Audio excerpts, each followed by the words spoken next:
You ready? Okay. Good evening, everyone. Oh, sounds pretty loud. This is the High Springs City Commission meeting. It is December 11th, 2014, and it is 6:31 p.m. Please stand for the invocation by Pastor Terry Hull, the High Springs Church of God, followed by the Pledge of Allegiance.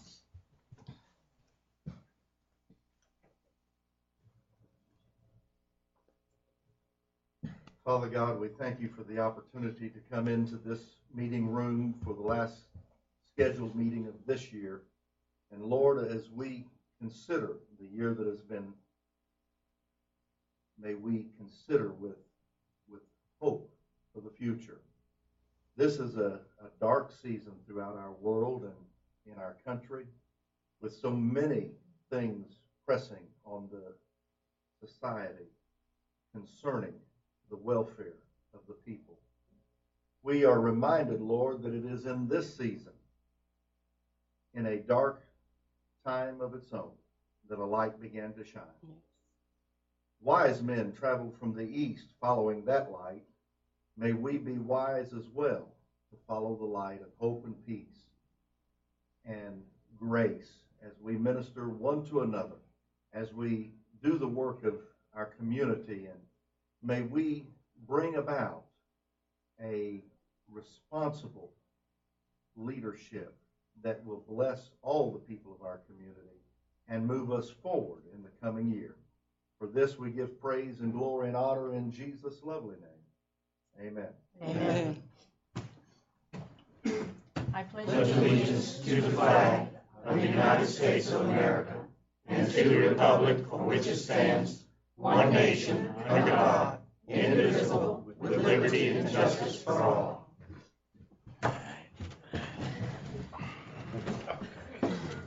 Ms. Parham, will you do the roll call, please? Yes, ma'am. Mayor Weller. Here. Vice Mayor Jamison. Here. Commissioner Evans. Here. Commissioner James. Here. Commissioner Williams. Present. Thank you. All right, I need an approval or a motion to approve the agenda. Make a motion to approve the agenda. Second. All right, we have a motion on the floor made by Commissioner Evans, seconded by Commissioner James. All those in favor indicate by saying aye. Aye. All opposed indicate by saying no. Motion passes 5-0. Thank you. Next item on the agenda is the approval of the minutes for September 25th, regular commission meeting of October 9th, and special commission meeting of October 9th. I'll entertain a motion to approve those minutes. I'll make a motion to approve the minutes of September 25th and October 9th. Second. We have a motion on the floor made by Commissioner Jamison, second by Commissioner Evans, to approve the September 25th, October 9th commission meeting minutes. All those in favor indicate by saying aye. Aye. Aye. All opposed indicate by saying no. Motion passes 5-0. Thank you. Next on the agenda is a proclamation, and it is my pleasure to ask Mr. Jeffrey Means to come up to the podium, please.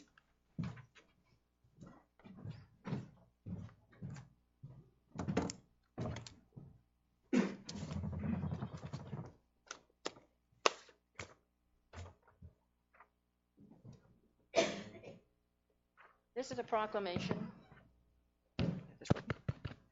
Whereas Jeffrey A. Means and his wife Valerie and family have been longtime residents of the High Springs area, and whereas Mr. Means began his career working with the Union County School System, and whereas in August of 1994, Mr. Means began working with the Alachua County School System as a behavioral resource teacher at Alachua Elementary School, and whereas Mr. Means became the principal at High Springs Community School in 2003 and has served in that capacity for 11 years. And whereas the High Springs Community School, under the guidance of Mr. Means, has consistently been recognized for the accomplishments of the school and its students. And whereas Mr. Means has announced his retirement from the Alachua County School System as of December 31st, 2014. And whereas Mr. Means' last day on campus will be December 19th, 2014. And whereas the High Springs City Commission, our staff, and our citizens are grateful for the leadership and dedication this man has given to the youth and citizens of our community. Now, therefore, I, Sue Weller, Mayor of the City of High Springs, do hereby proclaim December 19th, 2014 as Jeffrey A. Means Day in the City of High Springs, and I urge all our citizens to join me in wishing Mr. Means a very, very happy retirement. I have set my hand and caused the seal of the City of High Springs to be affixed this 11th day of December 2014. Congratulations.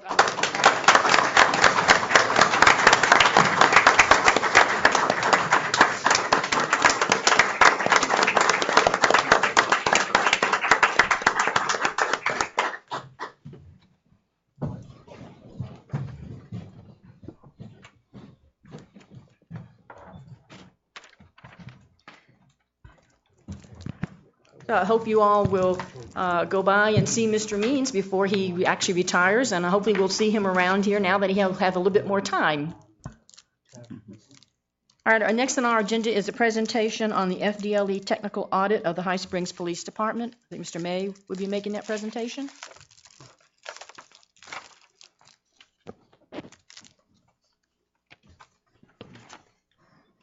Thank you, Mayor Weller.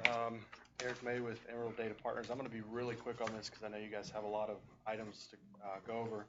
Every 3 years, Florida Department of Law Enforcement conducts a audit called a technical audit of the local agencies. And what they like to see is to make sure you're compliant with all of their policies, procedures, and so forth in terms of information security, computers, things like that. The reason that we're talking today is because a couple months ago, I know it came before the commission, that there was the last audit that was conducted January of 2013 wasn't so great. There were a lot of issues there that had to be resolved. We met in October with Florida Department of Law Enforcement. They came and they presented, actually they conducted another audit. We're very pleased with the findings. You have them in your packet. We went from 3 years ago, we went from 9 areas that they considered. Actually, at that time, they used violations. Now they use a more comfortable term, which is areas of noncompliance. We went from 9 last time to 0. The department worked very hard. We worked, I really appreciate them. We made a lot of changes in certain areas there to comply with that as far as information security. Definitely want to extend appreciation to them. And the second category is areas of concern. And these are essentially areas that they identify that if they're not taken care of, could at some point in the future cause a non-compliant status. We went from 14 2.5 years ago to just 5. And we feel very confident that with some of the new directives, new policies that we're working on, we can resolve most of those by middle or end of next year. So I'm not going to go over all the details of it. I've attached just one-page overview that just talks about what I just told you. Then you have a copy of the most recent audit and then a copy of the audit from 3 years ago. You're more than welcome to review it, answer any questions if you have any. I said I'd be brief. That's all I have unless you have any questions. Okay. Commissioners, questions? Just again, who was the outside agency that did this? Florida Department of Law Enforcement. So So it wasn't an internal audit. It was an outside audit. Right. So they have essentially in order for the department to access the computer systems that run background checks, tags, all those sorts of things, there's certain rules you have to abide by. And so every 3 years they're going to make sure you're abiding by the rules. And it's not simply a, check the box. Yes, they actually come, look over things, and that's a good process. Any other questions? Mr. May, the 5 concerns that they've identified, what does it take to address those concerns? I mean, you said time-wise, I guess you said most of them by the mid or end of next year, but is there, I would imagine there's some cost to this. This is like some equipment we would have to buy, be budgeting for, that type of thing? I'm not going to commit yes or no whether it would take money because, for example, we've done some things as far as fixing email systems that we've done on a citywide basis that's actually benefited the department, so they haven't had to pay extra money that helps rectify the email. All over the last probably 8 months, we've combined a lot of resources, but still kept, that firewall, so to speak, in place. So yes, there might be a cost associated to it, but it's not something that's going to be over and above what we're spending, here in the city. I don't know if that makes sense. Technically, I guess, are these 5 concerns something that's doable for the city to be able to do? Absolutely. Yeah. Okay. In fact, it's funny because if you look at item number 3, they say the agency has not implemented network-based or host-based intrusion detection systems.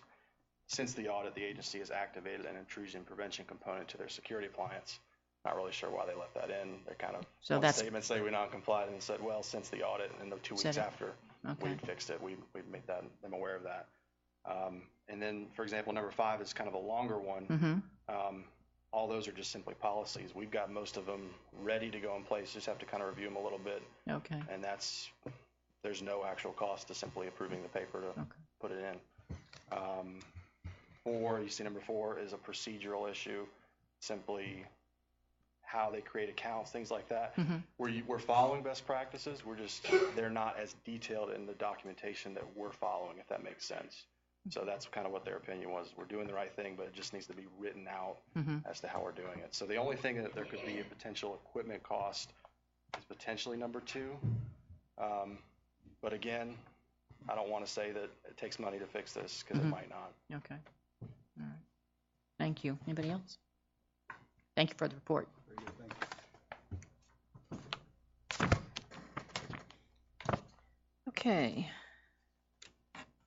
We are at continued business number 1, which is to consider ordinance 2014 and 8.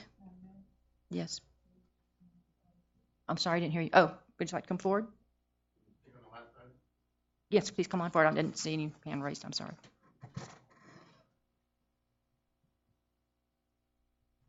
Thomas DePeter, it sounds like there was a drastic improvement. Does somebody deserve credit for that? I mean, somebody should get recognition, or, at least we fixed some problems that were in existence, and whoever deserves credit should probably get the credit.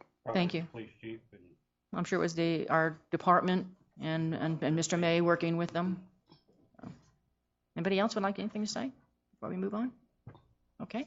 All right. Continued business number 1, ordinance 2014-08. Mr. Attorney? Madam Mayor, this is an ordinance of the City of High Springs amending the City of High Springs personnel policies and procedural manual, providing for conflicts, providing for severability, and providing an effective date. The appropriate motion is to read ordinance 2014-08 upon its reading by title only. Okay. Thank you. I'll open it for discussion and consideration by our commission. Any questions? It's on the personnel policy manual. No, I'll make a motion to pass it, and then if there's discussion, so I'll make a motion. I read it and some of the changes and so forth, and I'm assuming that we'll address those or just speak them out. So I'll make a motion that we pass ordinance 2014-08. Is there a second? Second. On first reading. Yes, this is first reading. I have a motion on the floor by Commissioner Jameson and seconded by Commissioner Williams. All right. Comments? Questions? I'd just like, Ms. Stoll, I'm assuming on this, is there somebody who can just sort of highlight just the major type changes? I know there was some verbiage things that were done, but just so the people, like just the major thing, I know there was like 4 or 5 of them. If you could just highlight those, please. And we'll actually have a list of them. One of the main changes was changing from vacation and sick to the PTO policy.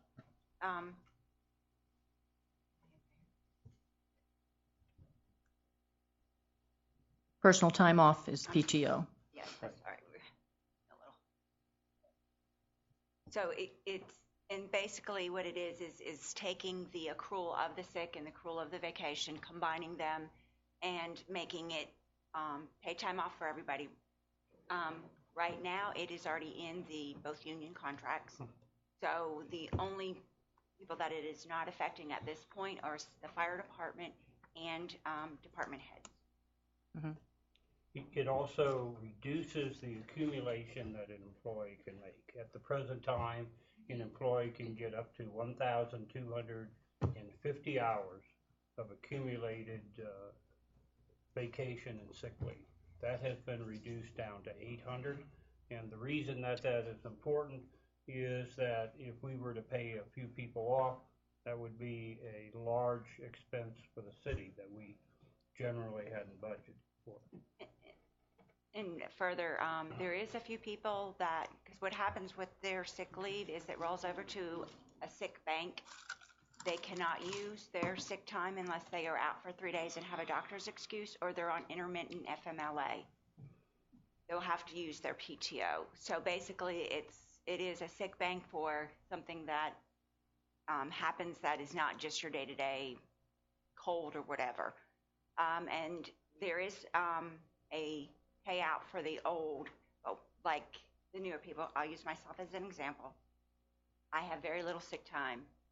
So when I switch to PTO, that's the only thing that, if I retire from the city, that I would have. So anybody from this point forward pretty much has no sick time. Mm-hmm.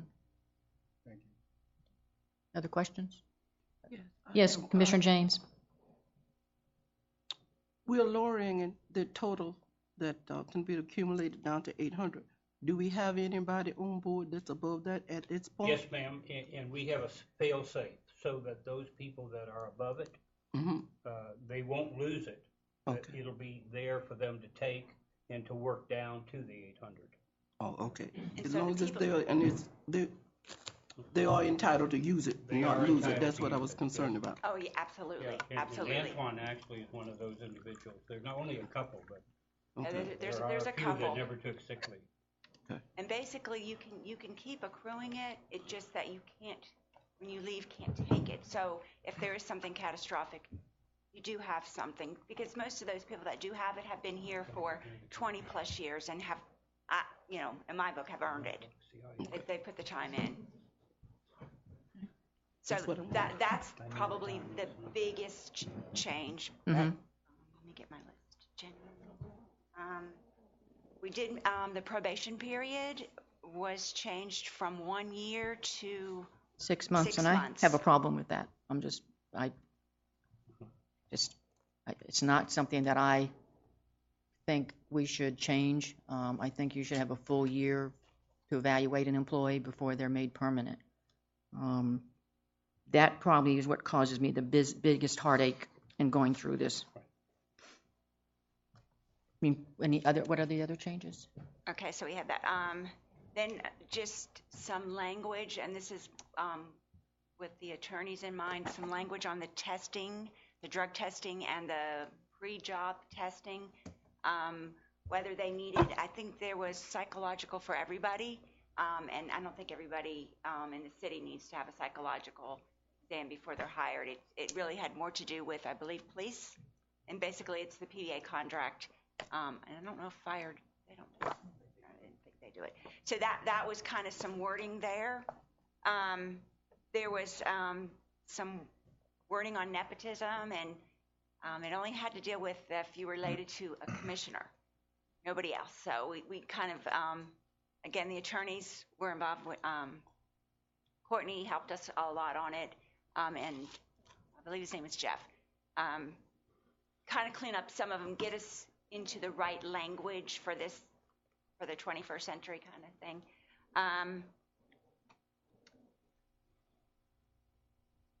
The recall, we had a whole section about recall if there was a layoff, and that was deleted.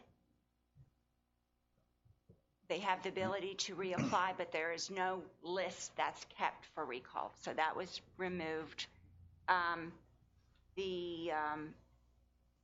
Also, what was changed for when they're called out after work hours, it was called recall time, and we changed it to call out. So that's kind of minor.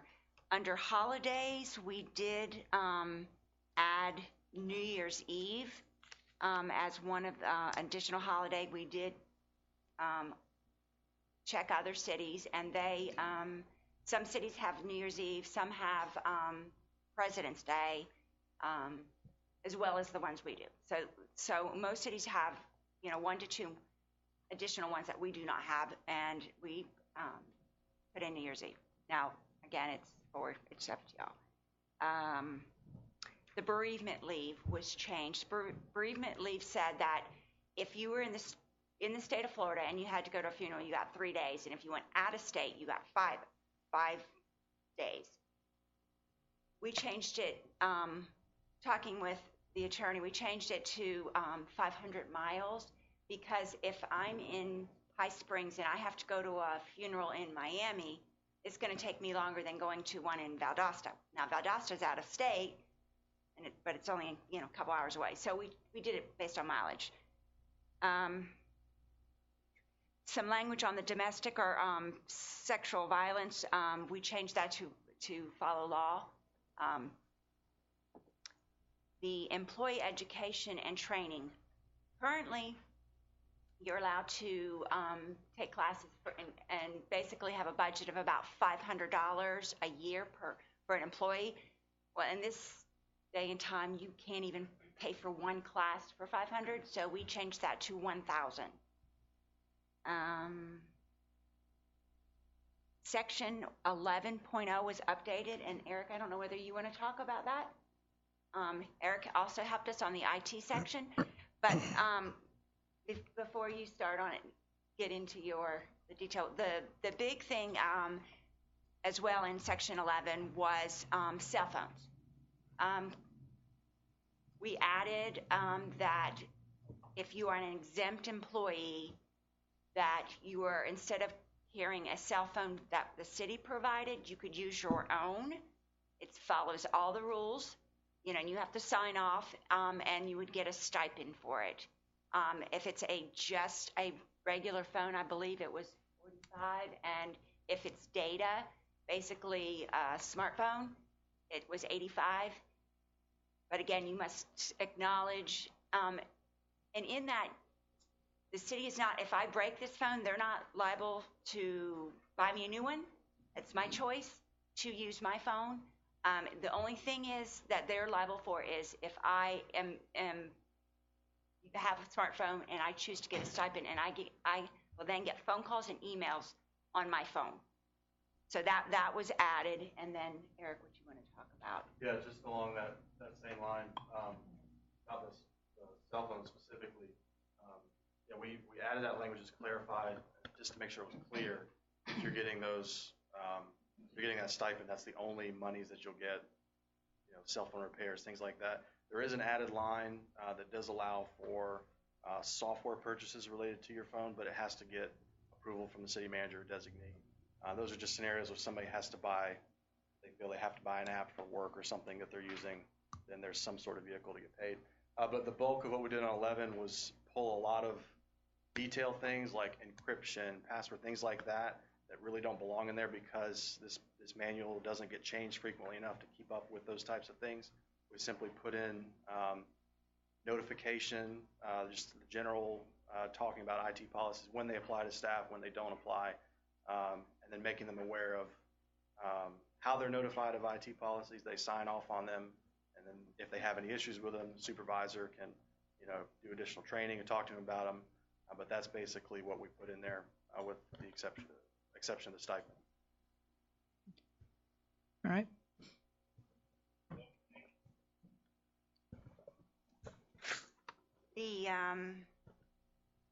In one of the offenses, we took out the word cat calls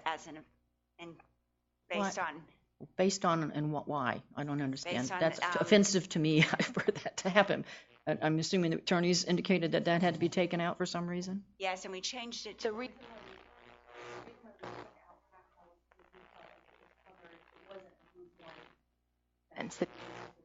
and under group 2. So it's not saying that cat calls are allowed, we're just moving it out of the group 1 offenses. and calling it harassment. Yes, because it's a form of harassment. Okay. Okay, go ahead. In the drug-free workplace section, you want to talk about the alcohol piece, the reason why we changed that? Let me get that section out. There was a section on,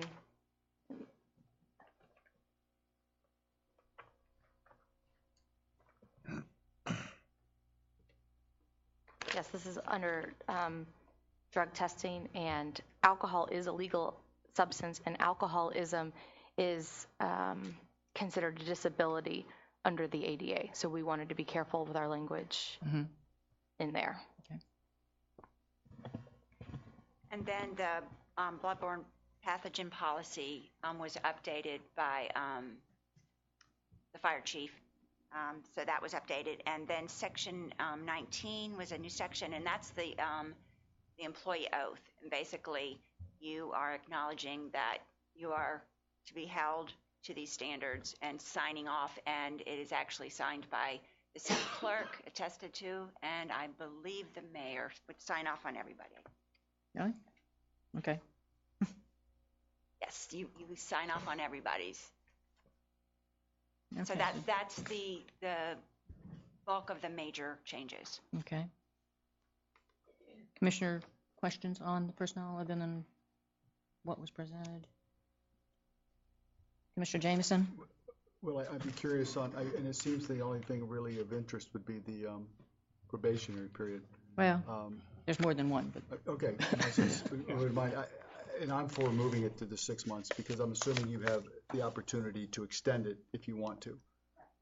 So I think 6 months, and then if you want to extend the probation, I think you can go 3 months. I think the employee can do that. So I'm in favor of changing it. I know the school board has that at 6 months for non-instructional. They have it. So I think 6 months is enough. And if there's an issue, you can extend it out 3 months and you would do it. So that part I'm okay on. So Also, just the two contracts, the union contracts, they still say 12. So again, this only applies to department heads and the fire department. okay. So the union contracts, everyone else is at 6 months. Commissioner Evans? No, I'm sorry. They're still saying a year. They still say a year. Right. Right. If the union contracts say a year, why are we changing the policy to 6 months? I mean, what's the benefit of it? Anybody? Well, you're being asked a question. Yeah, I'm not, that's not a strong or a deal breaker to go from 6 months to 1 year. 1 year is what I'm used to be honest with you, in all the other cities. The federal government certainly is 1 year. 1 year would be fine. Like I say, it's Okay. Any other questions?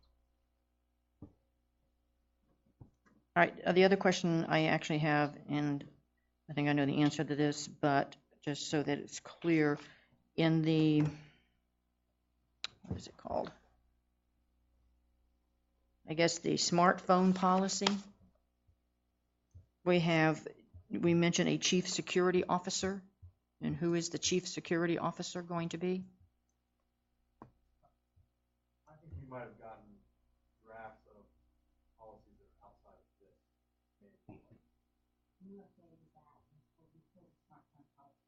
You did? Oh. So section 11 is replaced. Okay. Yeah, that policy that you're referencing is what we pulled out of here. Oh. And added in 11. Oh, is that what that is? Okay, sorry. I see it here.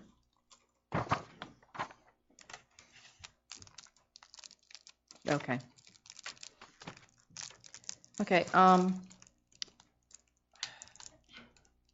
the other thing I'd like to point out, and I don't know if I have a problem with it, but I did want it to be noted that when an employee is temporarily assigned to a position in a higher pay grade, they normally receive a 5% pay increase if they've served in that position for 30 days. And as I understand it, that's been changed such that it is retroactive to the first day of transfer. So in effect, they could be in that position for 5 days, and then you're going to give them a 5% someone may be out sick for 5 days, and they're going to get a 5% increase. Is that correct? It is the ASCBE contract, they pushed for that. And what we said is that we are rewriting all our job descriptions. And what they wanted to do is have pay if you're out of classification. I guess if you're working on the streets and we assign you to the sewer, then they want the change in pay. What I don't want, and why we're rewriting them to broaden the scope of the job description of each individual, is that I don't want somebody to say who's working on the streets, oh, by the way, filling a pothole is outside my scope. And it was never meant for that, and the union agreed. But there has to be a certain number of days, because in a small workforce, we often use people for an hour or two in many other ways. But that's not, but what this is going to do is do away with that certain number of days. This says that if I work in that position for 5 days or a day, I'm going to get that higher grade of pay. Is that correct? And I believe that came from Ask Me, but I honestly can check into that one. The idea was, though, a reasonable time, not I guess in the contract we didn't specify a time, but they understood that in a small workforce we shuffle employees around all the time, and many times for a whole week. Right. But if you go for more than a month, well, no, I am. Then we're going to pay for that. Yeah. But, Now, so far, we haven't had any problem at all. Well, I have some problems with the way that language is worded right now, because the way it is worded, sure, I can come to you and say I worked a day. And I get that. Then now, if the AFSCME contract says something a reasonable time or something like that, or whatever, or the 30 days, or it's 15 days, whatever. But I just have a problem that, again, if someone, like I said, if they're just filling in because someone's sick for a couple of days, they're going to get a 5%. And we'll have the attorneys then change Does the that language in that make sense to the particular commissioners? Makes sense. I have their contract. If I can show you if you would like to see the language. Okay. Is it different than what's in here?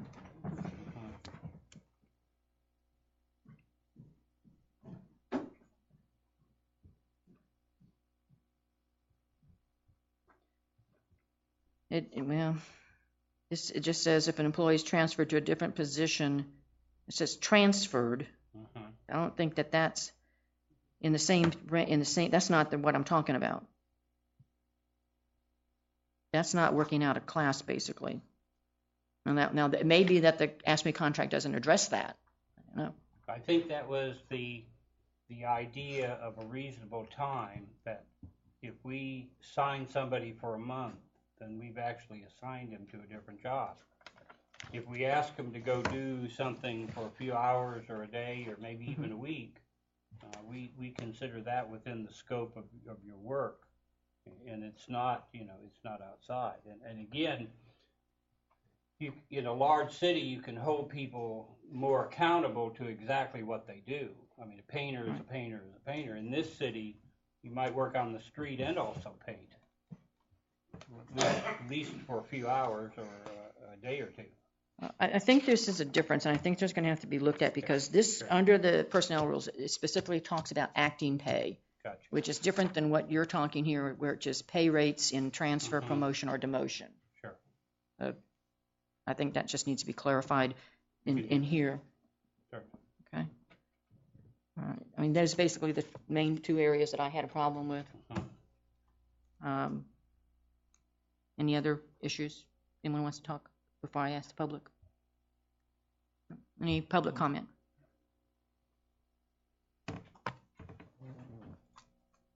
Mayor Bob Barnes. Yes, sir. Biggest comment you just made was, I think this is going to have to be looked at.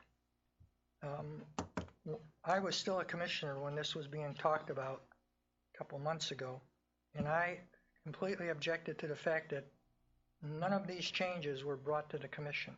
They were done at city meetings.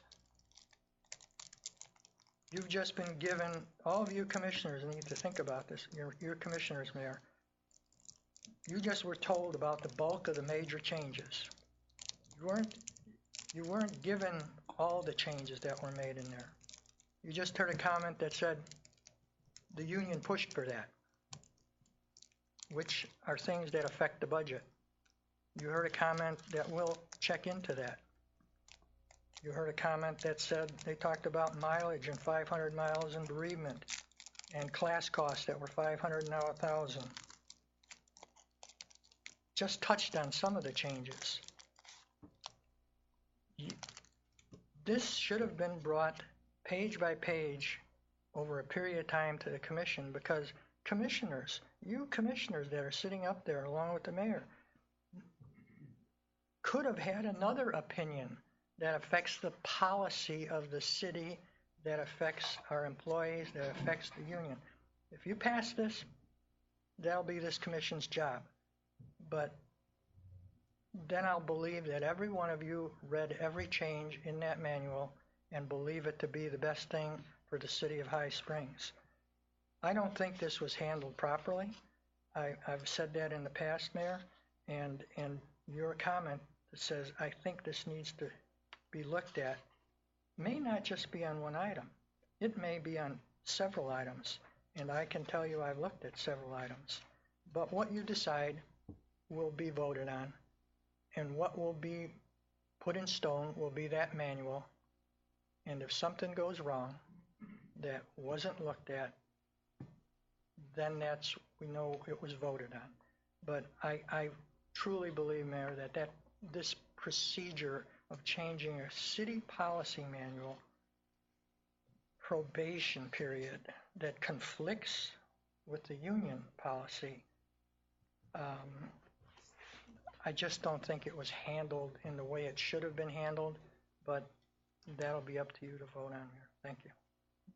I will tell you that I did go through sentence by sentence with each section that I looked at, and I raised questions before I came here, and I got answers, except for the ones that not to say I got answers, but the ones that I raised tonight are ones that were my concerns. But I did actually compare to the old personnel manual.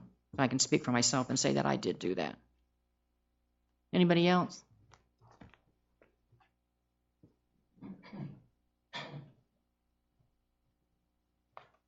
Thomas DePeter, I have a few questions and comments. Are you throwing around an acronym that we might not all be familiar with? I assume it's your union contract for your employees. You When keep you saying say the what contract? the collective bargaining contract? Yeah. AFSCME, that's the American Federation of State and County Municipal Employees. Okay. That's the name Thank of the you. union that represents I the assumed that's what it was. I employees. didn't know what it stood for. Okay, that's what that acronym is. On the pay for being out of your job, it might be the intent of that is you don't get it unless you're in the job for 30 days. In other words, if you just call them over and they fill in for a few days because someone's out, you're just not going to get a pay raise. So you got to be there 30 days. But if you are there 30 days, you shouldn't then start getting paid tomorrow that 5%. That's why I think it's retroactive. So I think what it's saying is you might not get the extra pay unless you do at least 30 days, but once you've done it, it'll be retroactive when you started. But that's what I think the intent should be. So you need to make sure that's what the wording says, if that's what you intend. How many union employees approximately and how many non-union? Because you have 2 unions now, right? Correct. Do you know approximate numbers? So in counting the police. Yeah, police union. And then we have a little over 20. And then the fire department is not unionized. So how many is that? How many non-union? Fire department? Which is what? 8, 10, or 20? 20, yeah. Because again, right, I assume normally you present substantive personnel policy changes to your unions before you actually finally vote on them. I kind of maybe concur in this thing of if they're all agreeing that a year is suitable, not sure you want to give a limited number of employees a better deal so that then when you get to negotiation next year, say, hey, they got 6 months, why don't we get 6 months like everybody else? I do appreciate your attempts to put as much information online as possible. I did glance through this agreement or the manual that's online. I just stupidly didn't realize this was an actual chart of what their changes are. Are the changes highlighted, what's on there? Is there strike through and changes? No. Or you just, so there is no comparison as to what it used to be and what it is now? So No. you have to use that chart and then read the sections. Correct. That you might not know what the old one was. Okay, thank you. Any other comments?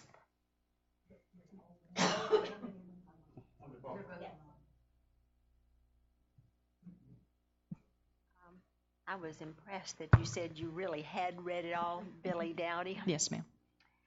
And you were advised by our city lawyer to pass this on the first reading by name only.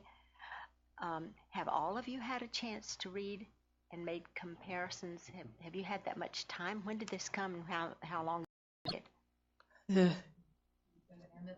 Middle of November. So just Yeah. a little under a month? Mm. Okay. I just want to be sure you had had enough time because this is a very serious thing that we're taking care of our employees and the policies Correct. for them, and I just want to make sure that you had plenty of time to. But I'm very much like you, Mr. Evans, that I don't think we should substandard requirements, and if the state and the unions do see the wisdom of knowing someone for a year, I think that might be a wise thing. Maybe you would like to say, as opposed to passing this tonight, you might like just a little bit longer to dialogue these issues just a little more carefully so that everybody's really happy with what you voted for. Thank you very much. Thank you. Anybody else? Yeah. This is the first reading.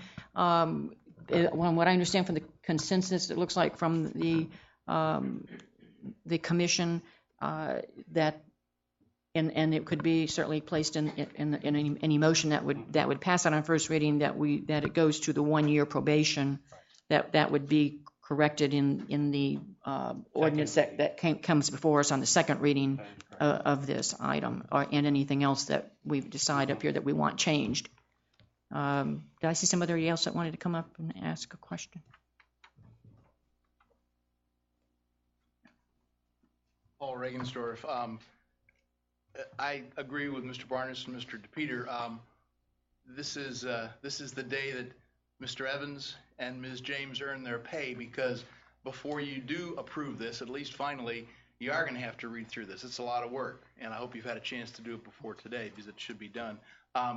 It would really be helpful to the city, and certainly to the 5 of you, if whoever's computer has this could do a compare write between the May 11, 2011 version and the current version, because it's great to get the quick summary of changes that'll help highlight for you where the changes are, but it would really be helpful to everybody if you could just pick it up, one copy, and see strike-throughs and underlines, and that is not available. Because there's no way you can read the two of them side by side. Well, I won't say there's no way. It's just a lot harder.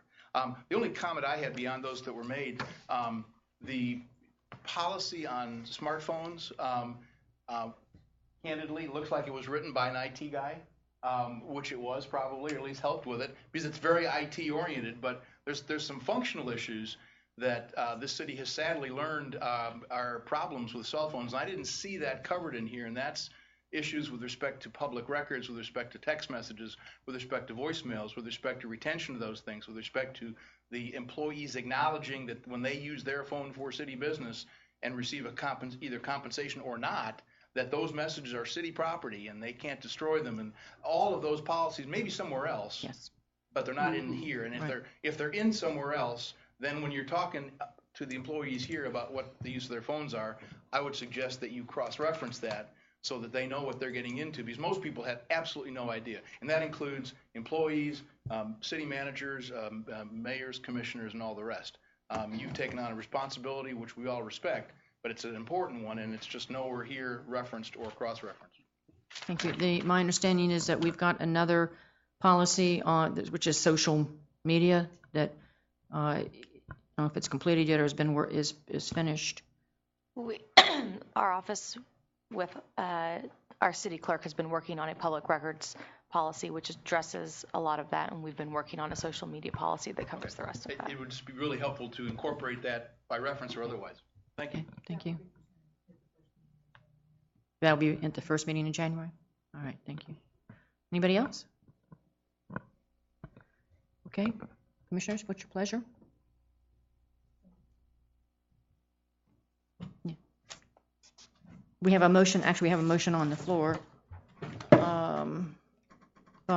made by Commissioner Jameson and seconded by Commissioner Williams to approve ordinance 21408 as read into the record. However, before we actually pass that, I guess if we want to make sure,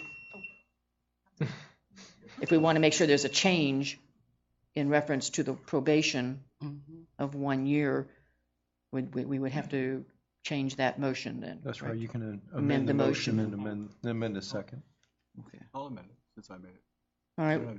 I'll amend it to change the probationary period to a year, and then I have no issue with that. All right. Commissioner Williams, do you approve that second that amendment? All right. The ordinance, the motion that's before us is to approve ordinance 2014-08 as amended to include the probationary period of 1 year. Roll call. Commissioner Evans? Yes. Commissioner James? Yes.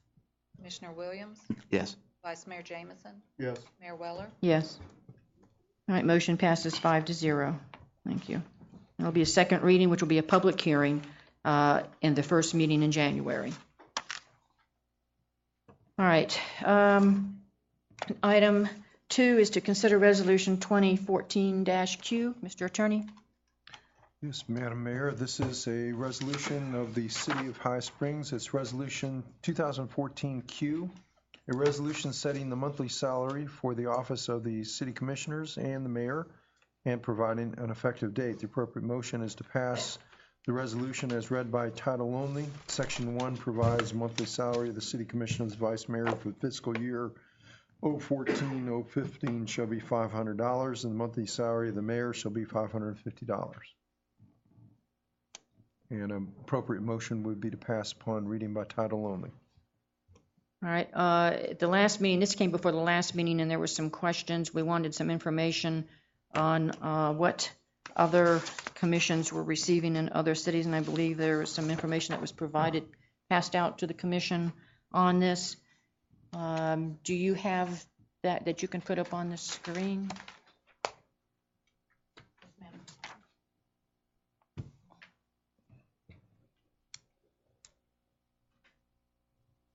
You need mine?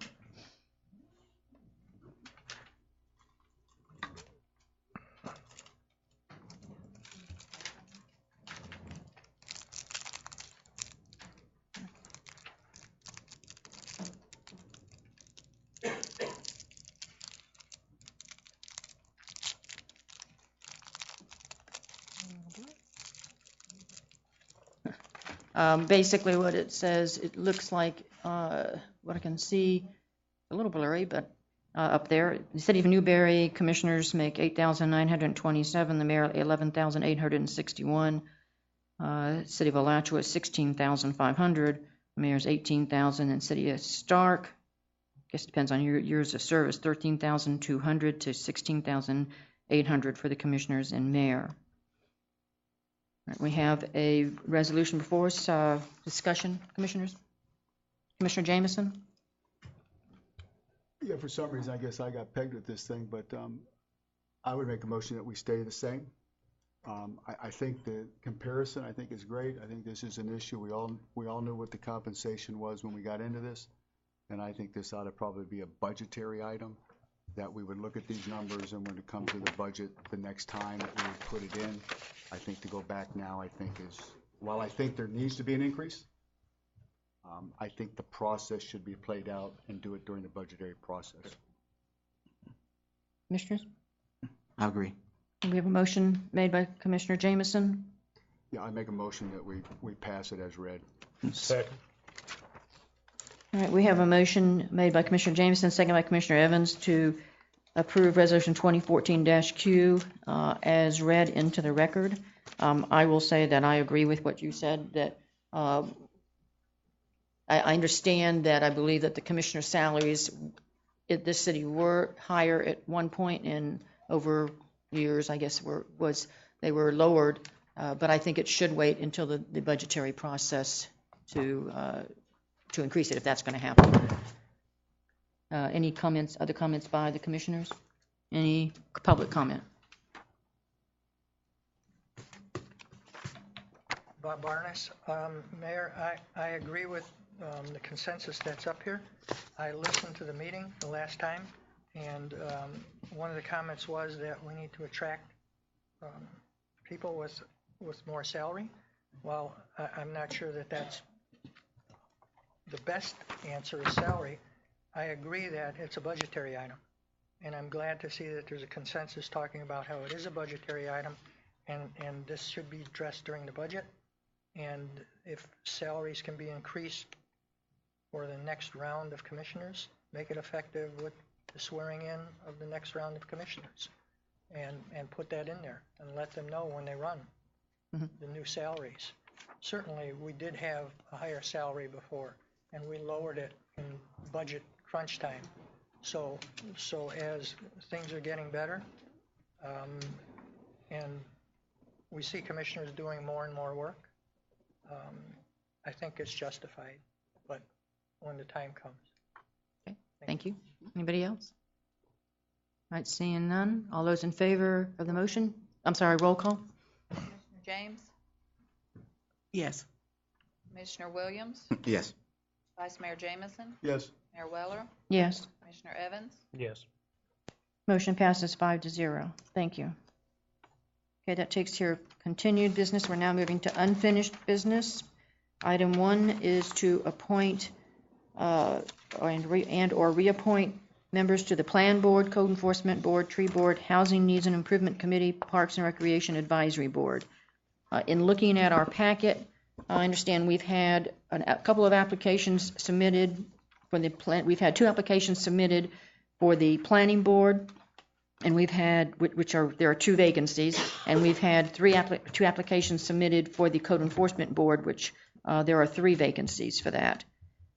Each of the vacancies would be for a 3-year term.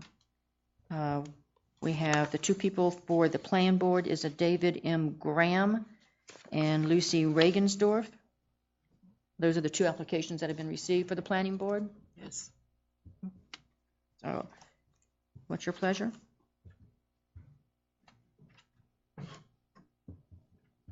I'll entertain a motion if that's... I'll make a motion that we appoint the 2 applications that we've received to the planning board. All right, we have a motion on the floor. Do we have a second? Second. All right, we have a motion on the floor made by Commissioner Evans, seconded by Commissioner Williams to appoint David M. Graham and Lucy Regensdorf to the Planning Board for 3-year terms. Any comment from the audience? Please come up.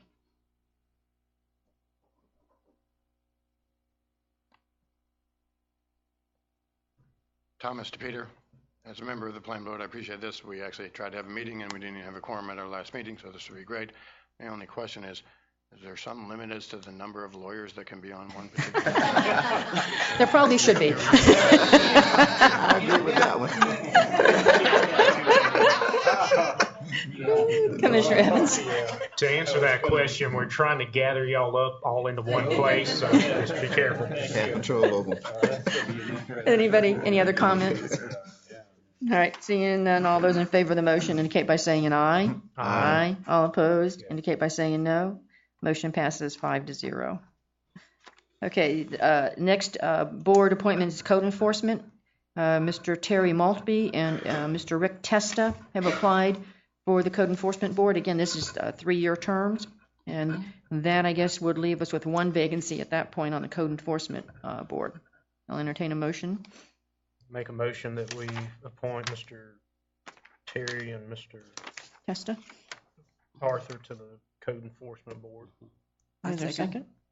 All right, we have a motion on the floor made by Commissioner Evans, second by Commissioner James.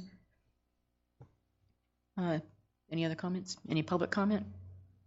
All right, seeing none, all those in favor of the motion indicate by saying aye. Aye.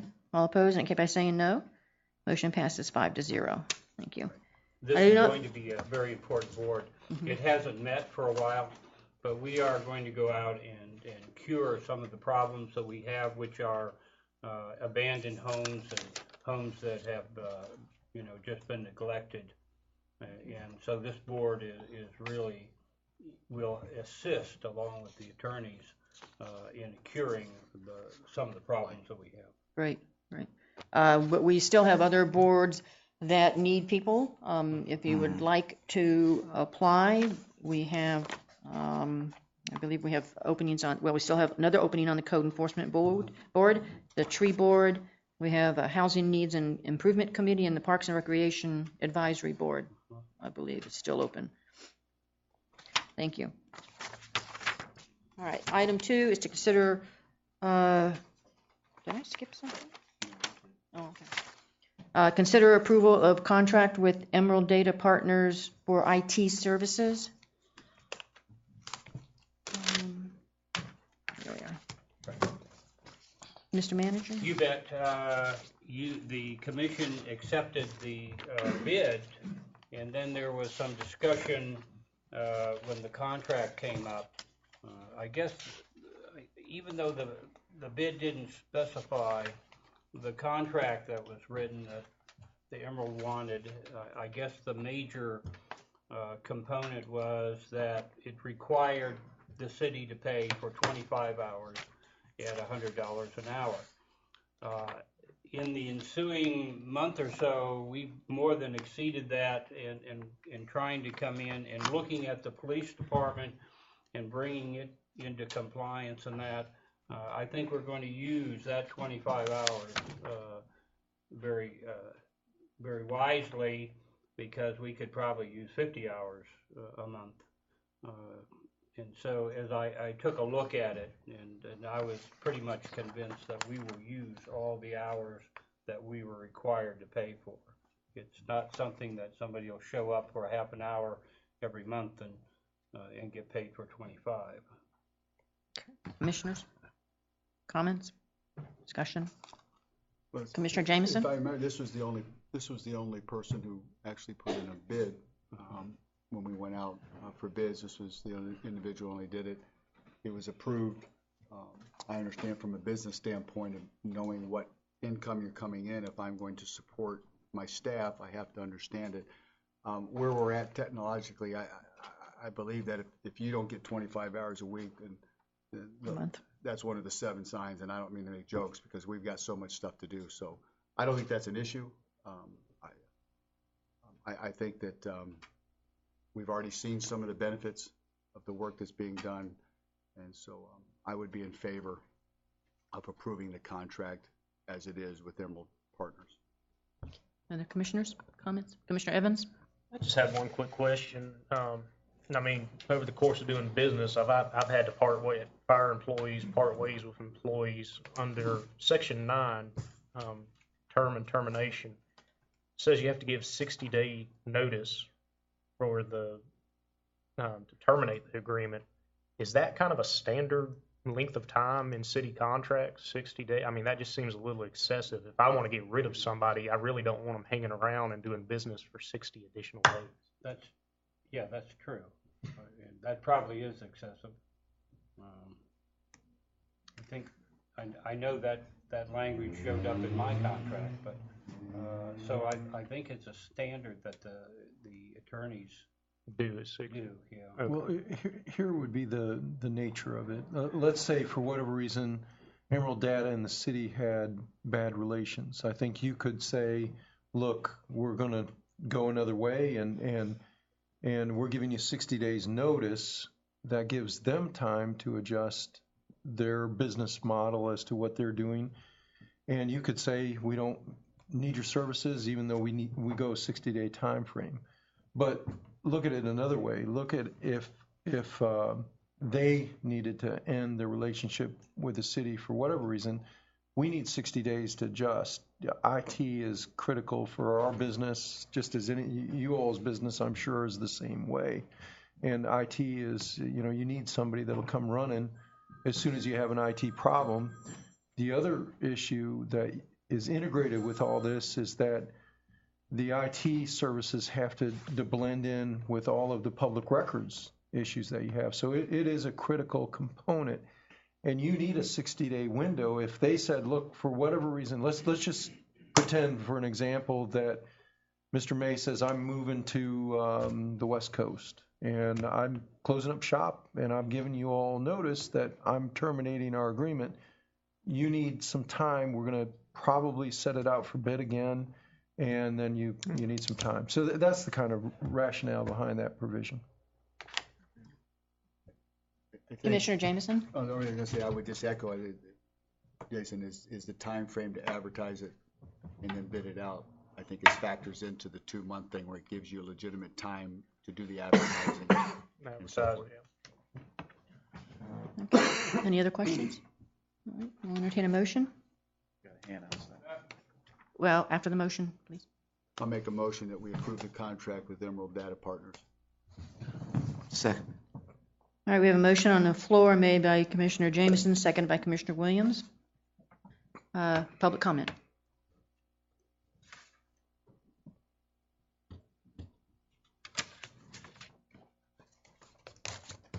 Thomas DePeter, again, thank you for putting as much stuff online as you can. I think the contract was online, but I don't think the schedules are online. So I think the schedules have the money in them. So the contract doesn't say how much it's going to pay. What is the minimum estimated annual cost of this contract? I'm assuming it's $2,500 a month. $2,500 a month. But if you use extra services, you could pay extra. We could. But the minimum amount is $30,000. Okay. Yes. On the 60-day issue, I certainly understand the arguments. So, if Emerald does something extremely egregious and you need to let them go, you're right. You're not going to let them hang around for 60 more days and continue doing egregious things to the city for those remaining 60 days. So you're going to have a $5,000 buyout to cancel the contract. If Emerald, for some reason, decides they're leaving today, you can then say, aha, we got a 60-day contract. We're going to chain you to this desk and you're going to work for us for 60 more days and provide us 2 months more of service. Well, then they just leave. You can't do that. So then what are you going to do? You're going to sue them for the value of the contract. So I appreciate the concept of the 60 days, but it's really not going to give you much benefit. So if you want the ability to terminate quicker, it's something you should have or could have negotiated for. I don't know you're really going to get the benefit. It's great to get 60 days notice if they willingly give it, and it's great if you have a good relationship when you say we're going in another direction, that they'll help you out for 60 more days before you hire somebody else, but can't be certain it's really going to get your money's worth out of that. Thank you. Any other comment by the public? Thank you. Sylvia Newcomb. I just have a question. This went out for bid, correct? Yes, ma'am. When did it go out for bid? September. September. And where was the notification posted for this position? Alachua County Today. Alachua County Today. Any other place? No. Okay. Thank you. Any other questions? All right. All right, we have a motion on the floor. All those in favor of approving the contract with Emerald Data Partners indicate by saying aye. Aye. All opposed indicate by saying no. Motion passes 5-0. Thank you. Okay, that moves us to citizens' requests and comments for any issues that are not on the agenda. And please limit your comments to 5 minutes, and please direct all your comments to the mayor. Anybody who would like to come forward, make any comments? That's okay. She'll come right after you. Thank you. Sylvia Newcomb. I believe that we all are put here, maybe not by our own purpose, but by a higher purpose. I recently came down with pneumonia, and as it was, I happened to go to Dr. Waring's office because my physician is not on duty on Fridays. And as it would happen, where the city drugstore used to be, that has all of the paper taped all over the windows. Kane, what used to be Kane? Yeah, where Yes. Kane's. And I had tried to get some answers as to what was going in there, and each time I would ask, we don't know. We don't know.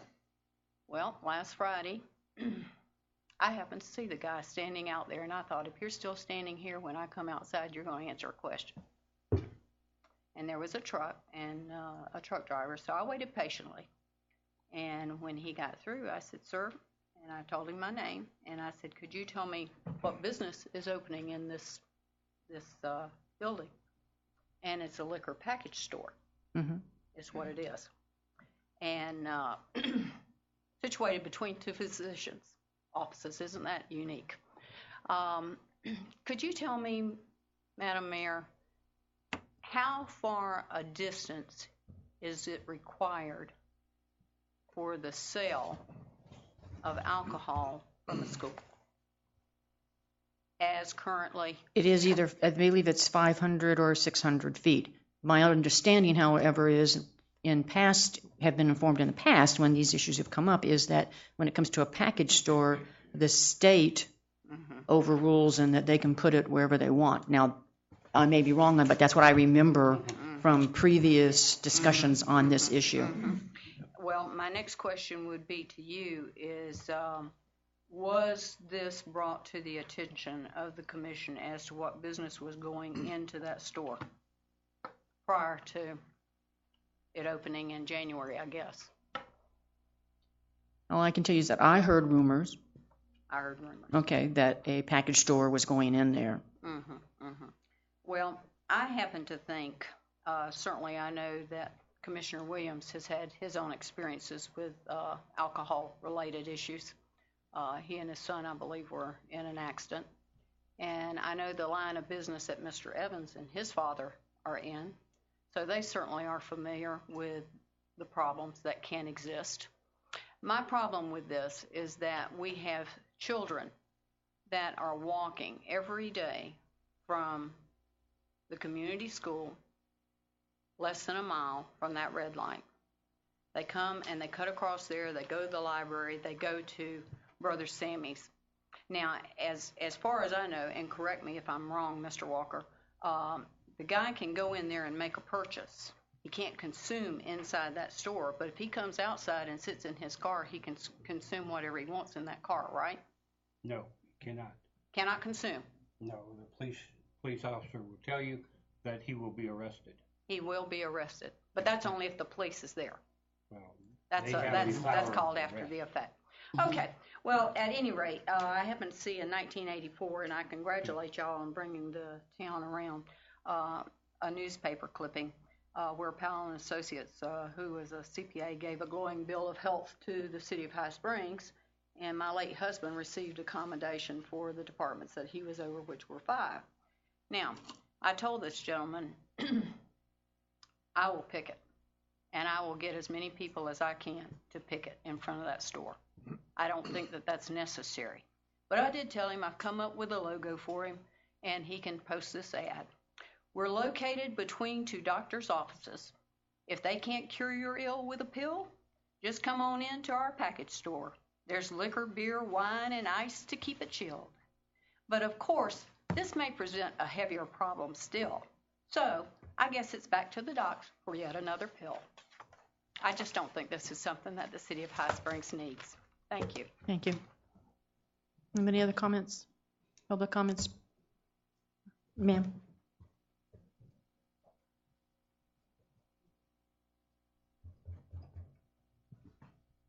Yvonne Andrews. I'm coming before you again today, asking for something to be done. In fact, I'm coming as a representative for our Northeast 225th Terrace, asking for something to be done to that road for us. We are tired of this road as it is. I think the contractor, when he came in, that was the last piece of property or last piece of whatever it is he had. He wanted to just dump his stuff. So when they put that road down, they just threw it in there. It is one-sided. It holds water. They put a drainage ditch. They never will cut it. We get out there ourselves and we cut it. They have created, I don't know what you call that, in front of my house. I can't even drive into my driveway. I have had me as well as my friends and anyone that come to my house, they have to come into my yard to get to me now. Because if it rains, it's nothing but a mess. I'm begging you all now, do something about that road and my property, because part of the road is on my property anyway. So I'm asking you one more time, and I pray that I do not have to take legal action to get this done. I want it done soon, please. I've been asking for this for quite some time. You've been up here before on that, and I thought. Yeah, we looked at it. I'll go out there with David, and we'll take a look at it Monday. And is that, you talk about a drainage ditch, and is that somebody else's property you're talking about? There was supposed to be a road there. So they put the drainage ditch right in front of Miss James' house. And they do not cut it. Nothing drains in it because they did not put it in there properly. The guy that owns the property right beside that, they did not even give him access to be able to drive into his property. We put out some boards up there so he can at least walk across there whenever he goes up there to cut it, because they didn't even put anything there for him to drive across over there. So it's city property then that we're talking about, or right away? The drainage area is city property. Okay, all right. The road, I guess you call that city property. It must be ours because part of it's on my property, like I said. But I didn't ask them to put it there. Okay. We'll take it hard. Okay. I'll follow up with you. Thank you. And like I say, if it rains, and I pray it does not rain before the holidays, I will be very embarrassed for anyone to try to come to my house. Okay. All right. Thank you. Anybody else?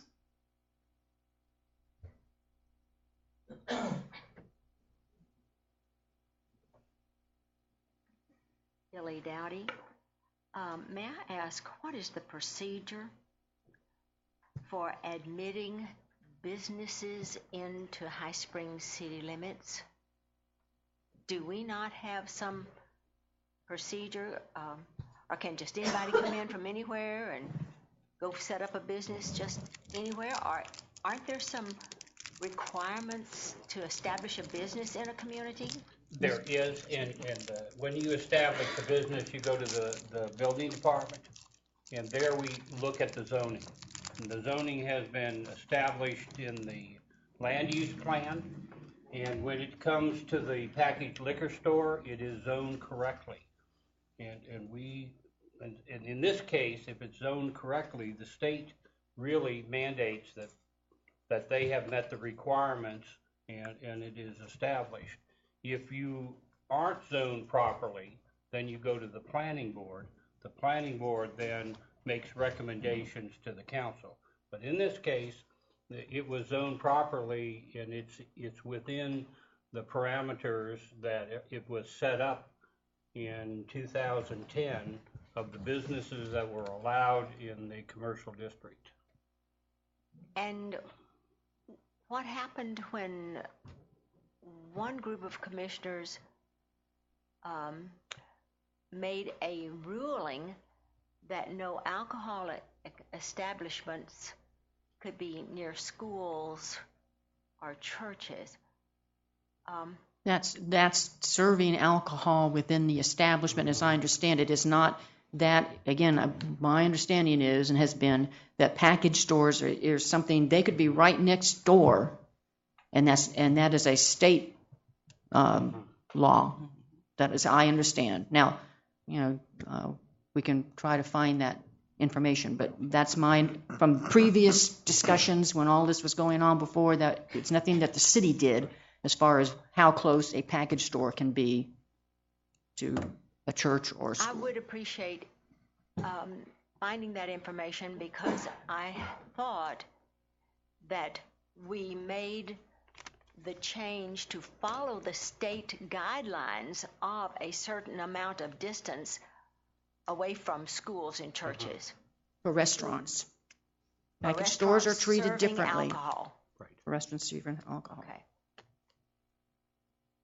Well then, if that is true, and if it's a state that you can set up a packaged alcohol right next door to a school or to a church, would you also find out what the route is to go about and who you would go to start working to get that changed at the state level? That would be your legislatures. Okay. Would Well, have I to know a bring lot of them, something up. So I'll start making some calls. Thank you. Okay. Anybody else? All right, we will move on then to new business. Item 1 is to consider Resolution 2014-U. Mr. Attorney? Yes, ma'am, Madam Mayor. This is a resolution of the City of High Springs, Florida, electing to use the uniform method of collecting non-ad valorem special assessments levied within the incorporated area of the city, stating the need for such levy, providing for the mailing of this resolution, and providing for an effective date. The appropriate motion is to pass Resolution 2014-U upon its reading by title only. Thank you. Mr. Attorney, Mr. Manager, would you give an explanation, please, on this? And I did give an interview on this too, so it'll appear on the 11 o'clock news probably. And I brought this to the commission a number of times, but our ordinance is very specific, and one of the duties, I am required to enforce the ordinances there. It appears that all the way back to 10 years ago, it was brought up to the attention that a number of people, when I say a number, 250 plus, were not signed up to take garbage collection as required by the ordinance, and it was just ignored. It was brought up to my attention some 4 or 5 months ago, and I brought it to the attention of the council that I needed to send out letters and to bring those people into compliance with the ordinance. And actually the council saw the letter and I sent it out. It also came to my attention that there are numerous people that have garbage collection but don't pay for it, and to the tune of about $100,000. And there's not much we can do. In other states you can put a lien against property in that, but not in this state. So the only avenue we really have is to put the amount that's owed by these individuals on the tax bill. And that's the only avenue I have for collection. You can give it to a collection agency, but the chance that they're going to collect is nil, basically, because there's no enforcement. So it's a bill that's owed to the city. I think the city should collect it. As somebody that pays their bills and pays, I have some resentment that they're not paying. And so we're asking that the ordinance be passed so that we can go ahead and make the collections. Okay, and as I understand it, what this is doing actually is allowing this, the bill, the monthly bill actually will show up as with whatever the annual amount is will be placed on an individual's tax bill. Yeah, we have to do everybody the same. Correct. So I can't pick and choose and say, okay, you have to go on the tax bill and you don't. Right. So this really changes the way that people will pay. It goes into effect in September, and so I'm sorry, October of next year. Mm-hmm. Tax bill, and then right? Then it will go. Okay, so when you say it goes into effect in November 2015, when they receive their tax bill in November of 2015, it will be reflected on that. And so therefore it will no longer, as of that date, be on our regular utility bill. That is correct. We will also refund all of the Right, there's a $50 deposit on garbage, and that will be refunded. Okay, for everybody. Okay. Yep. So for all of y'all, wet garbage, Okay. the deposit will be refunded. Okay, questions? Commissioner Jameson? Well, I know this is an issue, and I'm assuming there's people that are talk about it. In 2005, when I built my house, I told the city manager I didn't want garbage pickup, that I would deliver it. And he showed me the ordinance and said I didn't have a choice. And the ordinance, if you haven't seen it, I'm assuming we have a copy, somebody can, whether you use it or not, the ordinance basically says that you have to pay the bill. Cut and dry. I also think probably where this would be viewed somewhat radical, I guess, putting it on the property tax, ad valorem tax. I know we've talked about how much money we lose every year because of non-collection, people just leaving, a substantial amount of money for a city of our size. This would be a way to guarantee it. And so while I think it's different, I think we owe it to every citizen here who actually pays their bill and so forth to make sure that we collect the money that needs to be collected. So I'm open to it, and I'm interested to see what other people have to say. But I'm assuming you can see it up on the screen where it says, should an individual elect to contract, and I won't read it. You all can read it out there. It's pretty cut and dry. There is no option. And so, thank you. Thank you. Any other commissioners? Commissioner Evans? I know we're not the only city that has an ordinance like this. Right. And you said we can't put a lien against property. I mean, what do most other cities do? I mean, I can't imagine. The county has it on the bill already. Mm-hmm. And so, other cities, well, they don't have the large number of people who didn't take it. And Gainesville is a good example. The majority of this ordinance really that requires people is a safety and health reason. And that's the reason the state made the laws that said cities would collect. And so it really didn't give them the option not to collect. The difference is going on the bill. Actually, I think it's probably a benefit in that we're going to give back your deposit, and then you just pay it once a year. So you'll see a reduction in your monthly payments, and then pay it as you normally do your tax bill. Any other questions? I think, my understanding is that it's not maybe a common thing, but I think there are some other cities that do have done this. Am I correct? Okay. And it is, I think, something that we need to address, and we have found it evidently hard to find a way to collect those monies that are owed. And this obviously, I think, would be a much cleaner method of doing this. So, at this point, I'm in favor of going forward with this. We've talked about this before, doing this, and it's just really implementing at least what a previous commission has talked about doing. Now, if there's no other questions, I'll entertain a motion. You'll get right after the Commissioner. motion, sir. You all get a chance. Commissioner Evans? So I don't have to do the math in my head. What would the tax bill be for the solid waste? It's 96. Yeah. 234 for The residential. yearly payment. For homeowners, 234? For residential. For residential? Okay. Not yet. And now, sorry.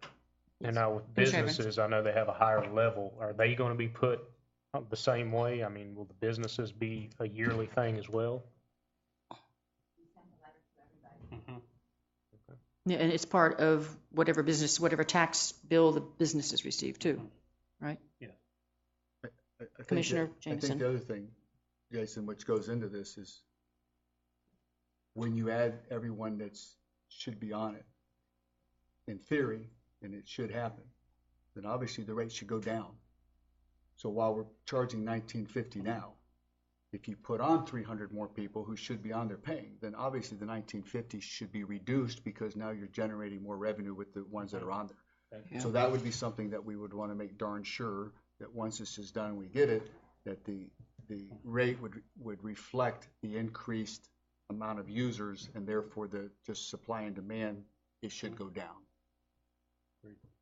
And the other issue on this too, I guess, is as far as the process goes, we won't be seeing that money on a monthly basis. We will be seeing it as we receive the money normally from the county, correct? When we receive the ad valorem and non-ad valorem. And the same as the fire. The fire assessment already is already on the bill. As the city has that already on the bill. Mhm. It'll be the same thing. Okay. All right. motion to pass Resolution 2014-U as read. We have a motion on the floor. Is there a second? Is there a second for this motion? Second. All right, we have a motion on the floor made by Commissioner Jameson, a second by Commissioner Williams. Public comment?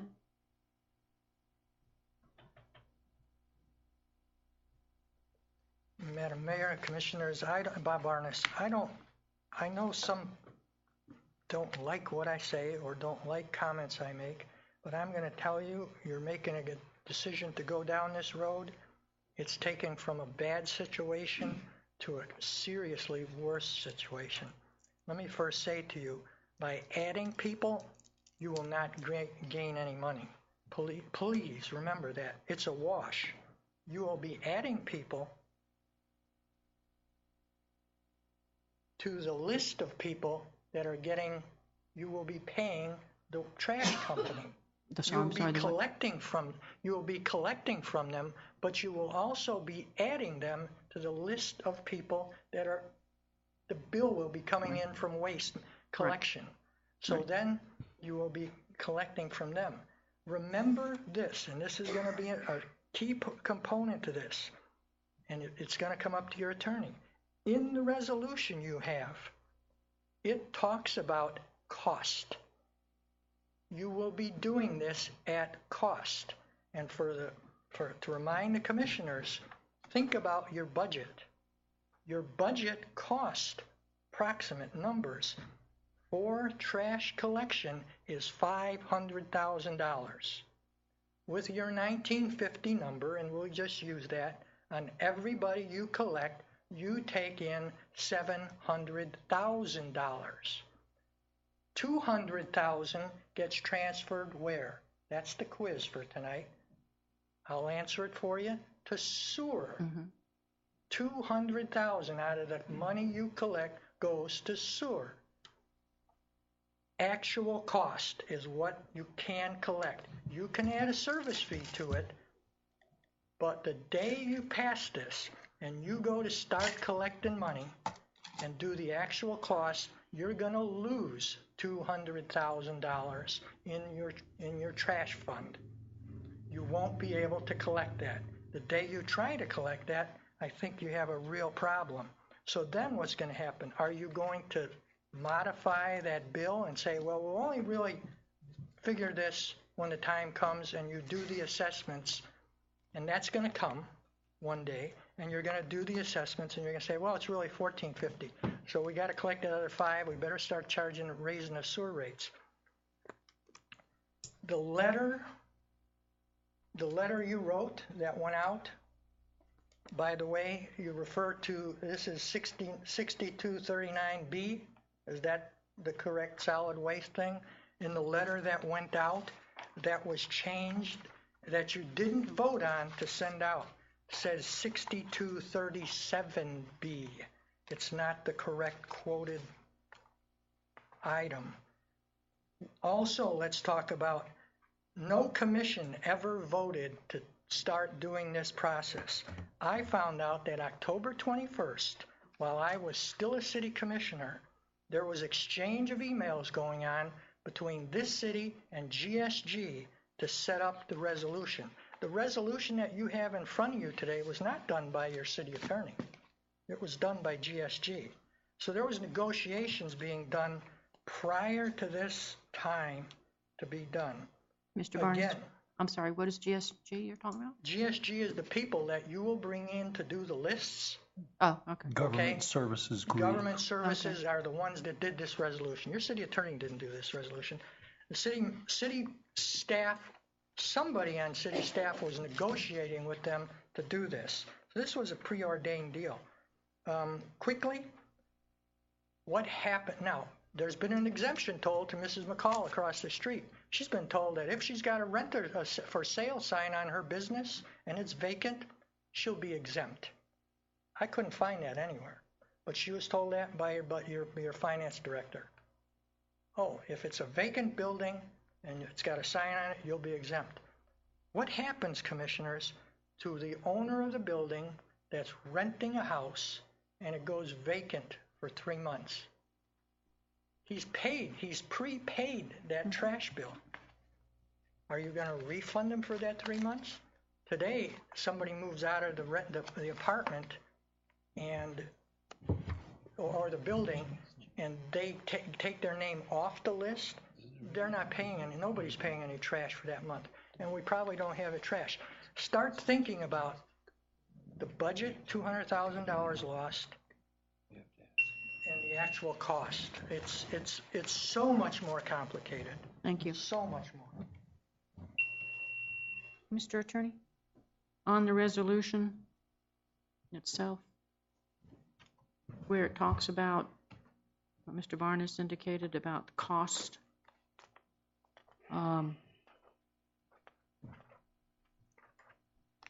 how does that affect what we are doing currently? Well, my knowledge is more in the area of fire assessment fees. And so I think that knowledge translates to this instance as well. And if you do a special assessment, it has to go for that specific purpose. In other words, if you raise fire assessment monies, it has to go to the fire department, and it can go nowhere else. Mm-hmm.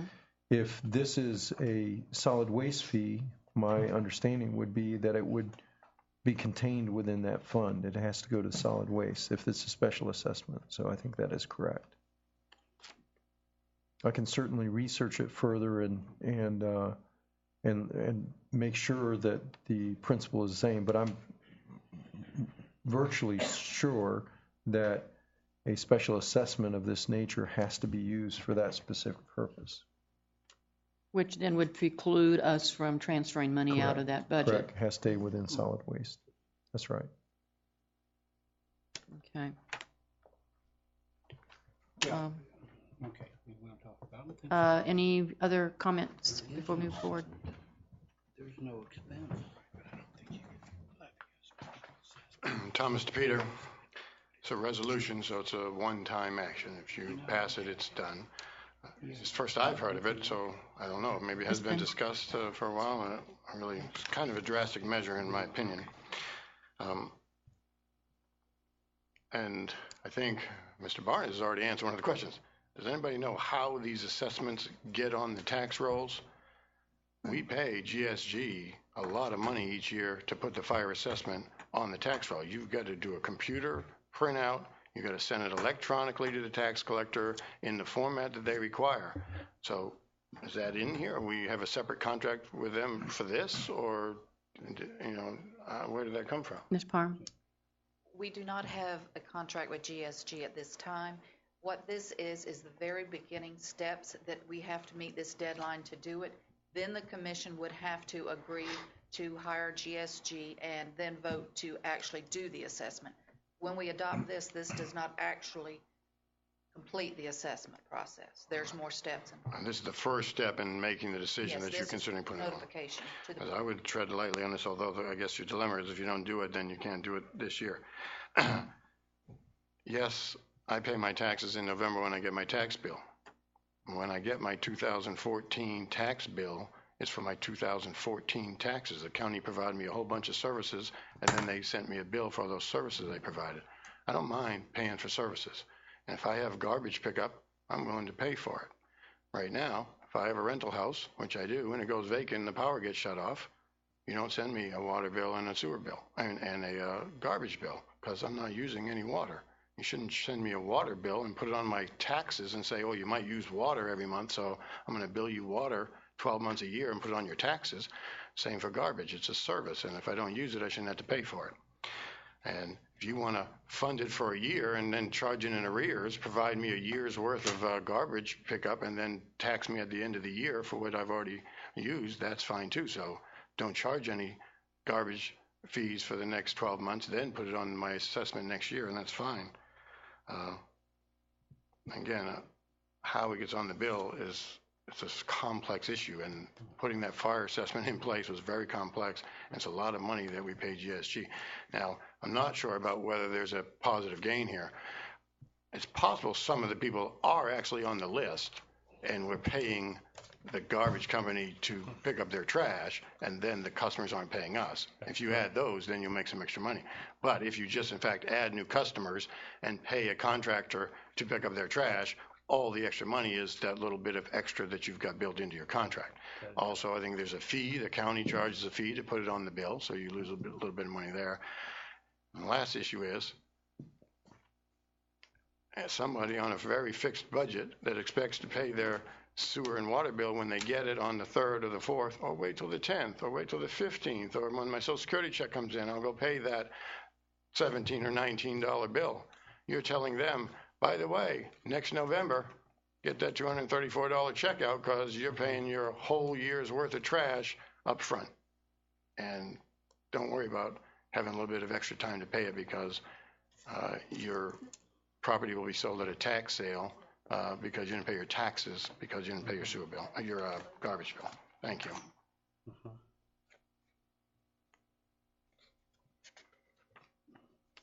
Sylvia Newcomb, I'd just like to say to Mr. DePeters, thank you. I seldom agree with you, but I actually do tonight. Thank you. You know, as I recall, when the issue and the bids went out of the garbage pickup service that we had 2 years ago versus the one that we currently have, we were told that it would be $19.95 a month or whatever that is. The service would be the same.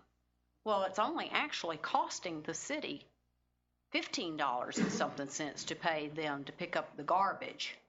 And I believe, if I'm correct, and I may not be, but I think that there was a suggestion made at that commission meeting, then why don't we return those monies back to the citizens? And it was quickly voted down. Why would you do that? Why don't you put it in a fund so that we can have a rainy day fund in case something happens? This is totally ridiculous.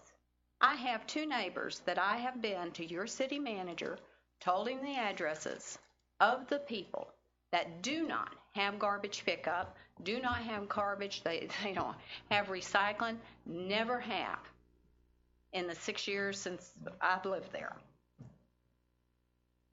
They don't to this day.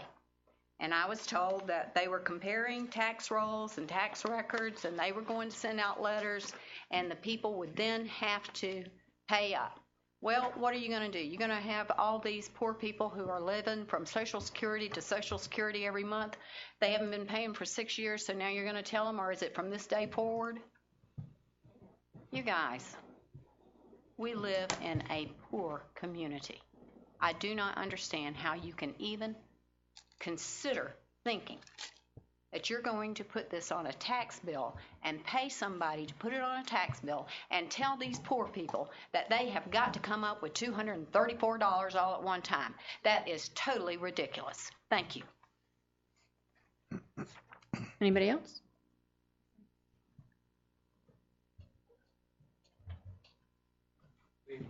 Good evening. My name is David Burrell.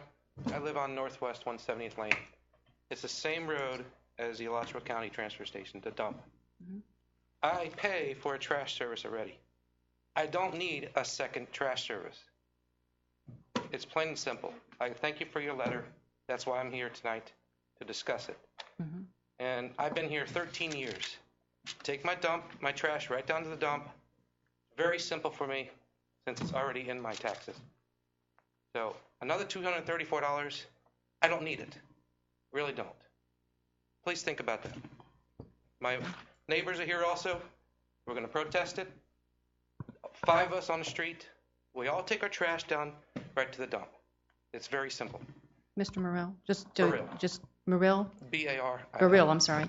I understand what you're saying, but I take my trash, I don't take my garbage, but I take my trash to the dump, and that is provided to me through my county taxes, and I pay for my garbage pickup. So in a sense, what you're saying is that anyone who does not want to take or does not want garbage pickup, then they should just be able to take it to the trash and it not be paid for. I can walk to the dump from my house. I understand that. I don't need 2 trash services. But I can take my stuff there too. Wonderful. but I still I'm trying to pay. explain to you guys, I don't need another trash service. I understand. We live on that road. Okay. And, you know, it's very simple. And, you know, our road is really destructive. I mean, you bring a 50,000-pound truck down our road, you got trash collection, you got recycling collection, and then white goods. 3 trucks are going to come down our road and destroy that road and more. Okay. Thank you. Thank you. Anybody else?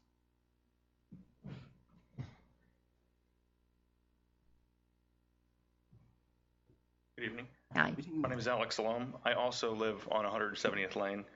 And I was just thinking some of the things you were saying is for those who aren't paying their services, you're saying you're having a hard time collecting for it. When they select that service, can you either prorate it or you could tax them then, but at least make it so if I choose not to have that, because again, I take my trash to the dump. If I don't want trash, then don't charge me for it. If someone else doesn't want it, don't charge them. If they want it, then stick it on their tax. Do something if you're having an issue collecting it. But I don't think you should force it on them. And then one of the gentlemen here was talking about what if you moved out? What if you left in the middle? You've already prepaid this. Now you're going to have to find a way to get it back. I don't think it's fair to have to pay everything all up front. And Mr. Barnes, I think, said this also goes to sewer, but most of us who are being affected by this, we're on septic tanks. So, you know, I've got a well, and I don't have to do anything on water. I've got septic. I don't pay for sewer. So I don't think any of the monies that you're trying to assess on me that I'm already paying for trash service I don't think it doesn't affect me in any way. You're forcing us to pay for a service that we don't use, we don't have, and in the long run, you may end up paying a whole lot more trying to collect all this and then fixing roads when trucks are destroying the roads. The road we have right now isn't in very good condition. You're going to spend everything you got trying to fix that road. So you might want to think about that. But again, I don't think you should force those of us who don't want it to have to pay for it. That's it. Thank you. Anybody else?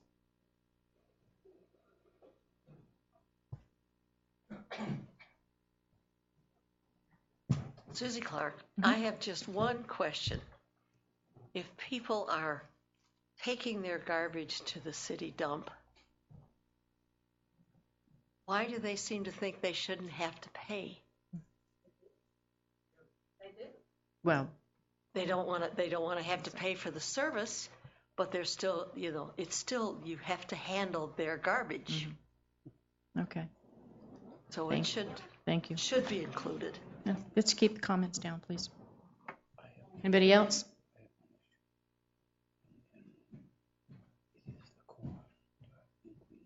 My name is Scott Jessen, and Yes, I'm sir. the neighbor of these people that have been up and pretty much agree with everything everybody said.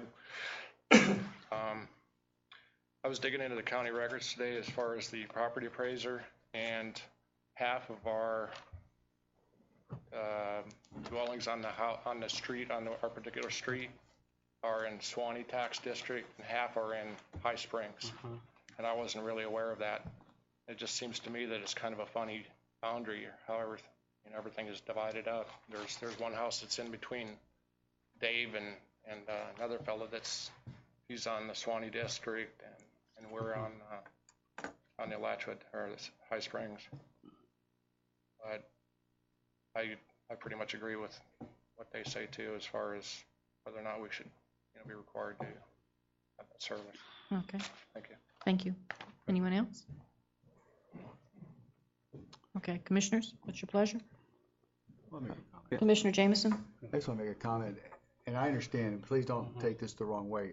I understand. But we got a law. We can't knowingly violate the law. We can't sit there and pick and choose the law that we choose to enforce. The ordinance that we has says that you have to do it. That's what they told me in 2005 when I came in here. I said, I don't want it. You have no choice, and they showed me the ordinance.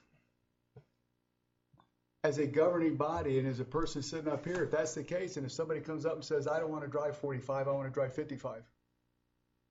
I don't want to do that. if you have an ordinance and all of a sudden you just say, look, it's not fair, I don't want to do it, and then everybody just sort of, then there's nothing. I'm not sold on this one here, but the problem of it is what do you do? And I understand where you're at, police, believe me, but what do you do if you sit there and say, I ain't paying? And I'm talking in general. I'm not paying.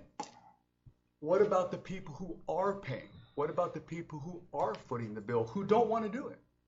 What do we tell the people who are on the rolls, who are paying what they should because the law says they have to? What do we tell them? If you don't want to be on it, you don't have to. Then the whole financial thing falls apart. Because I don't want to be on water. I don't want to pay it. I don't want to do this. I'm not sold on this thing here, but if we don't come up with something, and I'll back this off and we'll table it, if that's good, and we'll go. But we have to have something to where we collect it. Simply saying you don't want to pay it. What do we do then? And I'm going to ask, what do we do when the law says you have to? And we say, I'm not going to. I don't understand that. The law says you do it, you do it. So we got a dilemma here, but to simply sit out there and say, ain't doing it, just to me, I mean, that flies in the face of all law and order and everything that we have. I'll take back, I mean, I'll table this thing, I'll rescind the thing, and we'll go, and I'll take what you guys say, and we'll try to come up with a better system. But unless the city attorney tells me that we can arbitrarily waive people off of this, I don't see where there's an option. I don't see where there's an option. So. Commissioner Williams? Yes, thank you. Yeah, I just kept reading this over and over here. It does allow anyone within the city limits of High Springs shall have the service. But how many people we have not paying now, Mr. 250. 250. So is there, I guess it's for the attorney and for you, Mr. City Manager, if there are other avenues that we can take to try to collect the money from those that are not paying as of now? Yes, there is another avenue that you could take. And I think what your manager is trying to do is develop a uniform method that's inexpensive to the city and gets the job done and comports with the law. So I think there's a number of things at play here in regard to the solid waste ordinance. And, you know, some of the questions that have come up have been, should there be any exemptions? And right now the law says no, there are no exemptions. And it even says if you obtain a private hauler, you're still going to receive a bill from the city because we have the cost for solid waste services, which is community-wide. So that's what the law says right now. And so I haven't had the chance or the in-depth discussion with him to determine what other communities do, or is there a way to exempt certain folks in the city? And so we could certainly look at that as one of the issues. Maybe he's already studied it and has some thoughts on that, but we can certainly look at it. Another way of proceeding is certainly by bringing a cause of action against people and collecting it. It'd be a small claims action, but certainly that would be a way of proceeding. That's a more expensive process on a case-by-case basis, but that would be one of the avenues that would be open to the commission. But as is previously stated, the implementation process for a special levy or a special assessment is a complicated process, and that's why you have GSG Group for fire assessment services. They come in and they certify your roll, they do the electronic notices, they send out the mailer, they do all those things, and it goes through that sort of process. And so this is the first step of that process. However, we could certainly sit down and maybe look at different alternatives, offer those back to the city. And it may not be that this gets implemented in the 15 tax year. It may be something that gets pushed a little further, but certainly we can work with manager's office and GSG Group and offer you as many alternatives as we possibly can. Those are the two that come to mind. Is a small claims type action to enforce our ordinances and collect in that methodology. Certainly, you have the ability to report to credit agencies if your bill is not being collected. That would be another possibility, and that each one of those collection efforts tends to gain some compliance. And I don't know whether the letters that he sent out have gained a certain amount of compliance as well. Perhaps that's, and maybe we send out a certified mailer from the city attorney's office, and maybe that, as we go down the line, maybe we can come up with some alternatives that are inexpensive and get the job done. But certainly, a city of our size, having 250 people that are just saying we're not going to follow the law, your manager is identifying that as something that cannot go on, and I think he's absolutely right about that.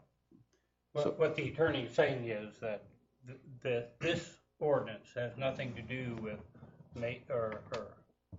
making people comply with the ordinance and bringing them into the system. Because the letters went out and the people are expected to comply 1 January. You're right, this resolution is before us. That resolution doesn't have anything to do with basically having people comply with the ordinance. Mm-hmm. And so unless the council changes the ordinance or makes some exceptions, I don't have a choice but to inform the people that are not out there collecting or paying for garbage to do so. Mm-hmm. So since you sent this letter out, how many people done call and say they want to come in compliance and do what they're We've had a supposed to number do? that have come in and set up, Mm-hmm. and we sent out the garbage cans, and I mean, we just like any other resident. Okay, so I don't want to stiff arm nobody to do something, but if it's the law, they got to do it. I think we should maybe try something else first before we go this extent trying to collect. If some kind of way methods we can get it out there, let them know, hey, you need to pay. This is the law. If not, I don't know not too many options that we can make them do it. Well, I'm finished now. I say threatening others, but a lot of times that's all some collectors do. That's all they do. They get on the telephone and call you and threaten you about if you don't pay such and such and such. But I don't want to go to that point. But some kind, got to be another way that we can get people to pay this before we go to this ring, if we can, in some way possible. Well, Madam Mayor, we will sit down with your manager and come back and give you a series of alternatives. I think that's certainly something we can do. Commissioner Evans? I make a motion to table this until we get other alternatives back from the city manager, city attorney's office. We have a motion on the floor at this point, and the motion would have to be rescinded. I'll rescind it in lieu of that. I have no issue with that. I just want to make darn sure that the deal, so I'll rescind it in lieu of your motion. And so you've made a motion then to table this, is that correct? Okay. All right. Can you add on that, Jason, to put in there, sort of like directing them to come back at a certain motion? Do we need to set a date on that, Madam Mayor, to come back, or just? We can just tell them we want it to be brought back to us by certain information brought by whatever date that is you want. At the January meeting? The holidays, let's give it the last meeting in January. Is that okay? So. Mm-hmm. All right, so Commissioner Evans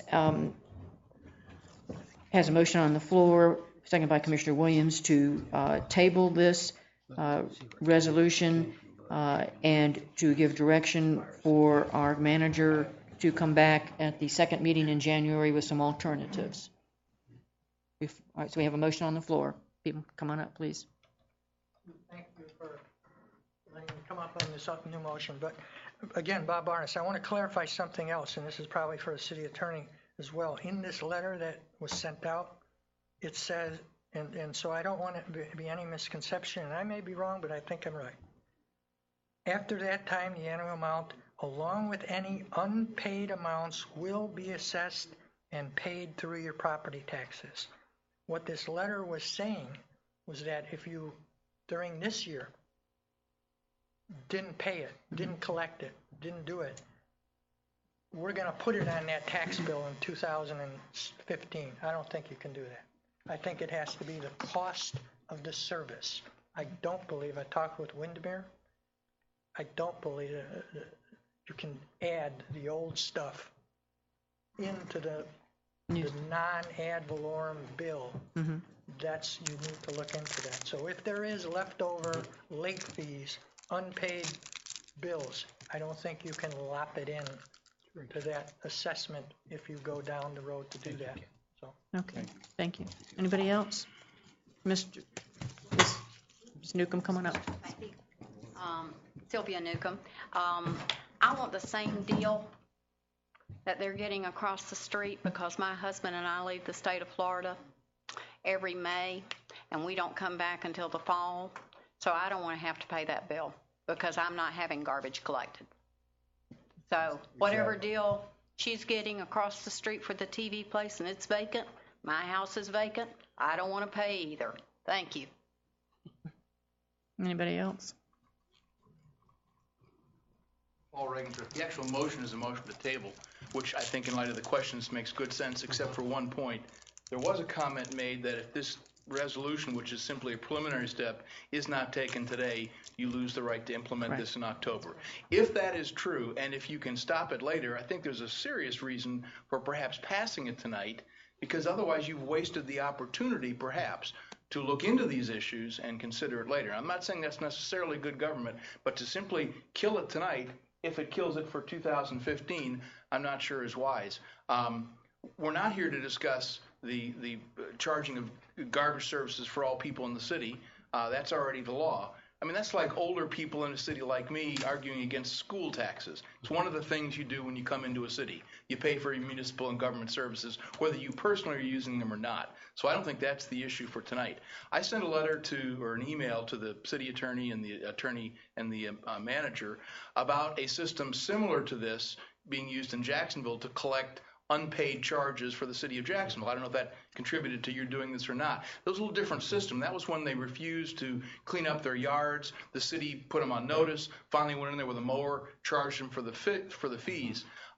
It seems to me, in light of all the questions that have been raised, if you do pass it tonight, subject to further review, or kill it tonight but look at it over the next year, I think maybe the better way to do this type of a charge is not for the prospective charge for the whole year, so that people who are on a fixed income have to come up with 12 months in the first payment, but see whether you can use it at the end of the year for those people who have not paid their municipal obligations and impose that on the tax bill. I don't know if that's possible, but it seems like the letter suggests that it was going to be used not only for the prospective bill, but also for that which was an amount due. I mean, one of the problems is people don't pay their city debts. It's like every other debt. And the cities are afraid, because they're political institutions, to put the hammer down on people and say, come on, pay up. Well, it seems to me that using this system for getting people to pay that which they already owe and have not paid is a proper way to do it. And if they don't pay it, it goes on their tax bill, and then they have to suffer the consequences. I think that's reasonable to consider. But my point for tonight on the motion that's before you right now is, if this will kill this for 2015, and you have plenty of time between passing it today and whenever the next step is to answer these questions and come back with a revised proposal, I would suggest you might want to consider that to keep your options open. It always bothers me when a city closes its doors before they know the answer to the questions that they're going to have time to consider. Thank you. Thank you.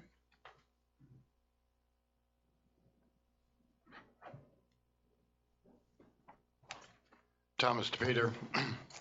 Yeah, I don't necessarily like to argue against my own argument either, but I just wanted to make clear too, if you don't take action tonight, you cannot do this in 2015. Right. If there's any expectation that you believe you might want to do it, then perhaps maybe you need to keep it open. I'm not truly a proponent of what you're planning on doing or thinking about doing, but this is where you earn your big $500 a month here. This is a tough decision, and you can absolutely close the door today, or you can leave it open. If you leave it open and then you do something questionable, then I'll be here saying you made the wrong decision. But again, I want you to make sure you have all the facts in front of you so that you have your chance to make a final decision later. I think we're here because a lot of people that aren't paying don't have water bills. And I don't think what those people realize is if I don't pay my garbage pickup bill, you shut off my water because it's on the same bill. If you don't pay your whole utility bill, you have the ability to shut off somebody's water. Well, then they show up and they pay. Unfortunately, for the majority of the people that aren't on the garbage collection system, it's because they have wells and they don't have a water bill, and you don't have that clout of saying, if you don't pay your garbage bill, we're going to shut your water off.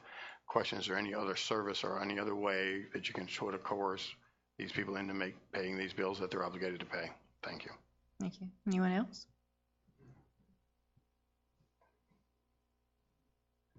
And this is your second time up on here. It's real quick. I'm going to allow this because this is an issue. We don't normally allow it, though. I just wanted to know if I'm going to get charged for 13 years and not having the service. No. Please, don't do that to me. No. Thank you. Anybody else? Okay. We have a motion on the floor to table this. I'm of the opinion that in tabling it, I understand that it will kill this at this point in time. I think we need to take the time to try the method that we have been working on, which the letters have gone out to see how effective that will be, and to explore if we're bringing some money in now, then we can address it. If it's not working and we decide that we need to go forward with this, then we can do it for the next year. We've been doing it for a while, and that's not a reason not to do it. But if we have now started to take some steps in order to get this money in here, then I think we should give that a chance to see how it's working, and at the same time let the manager come back with other ideas as to what can be done, other options. So we have a motion on the floor, and that is to table this resolution. All those in favor indicate by saying, I'm sorry, well, it's a motion. Okay.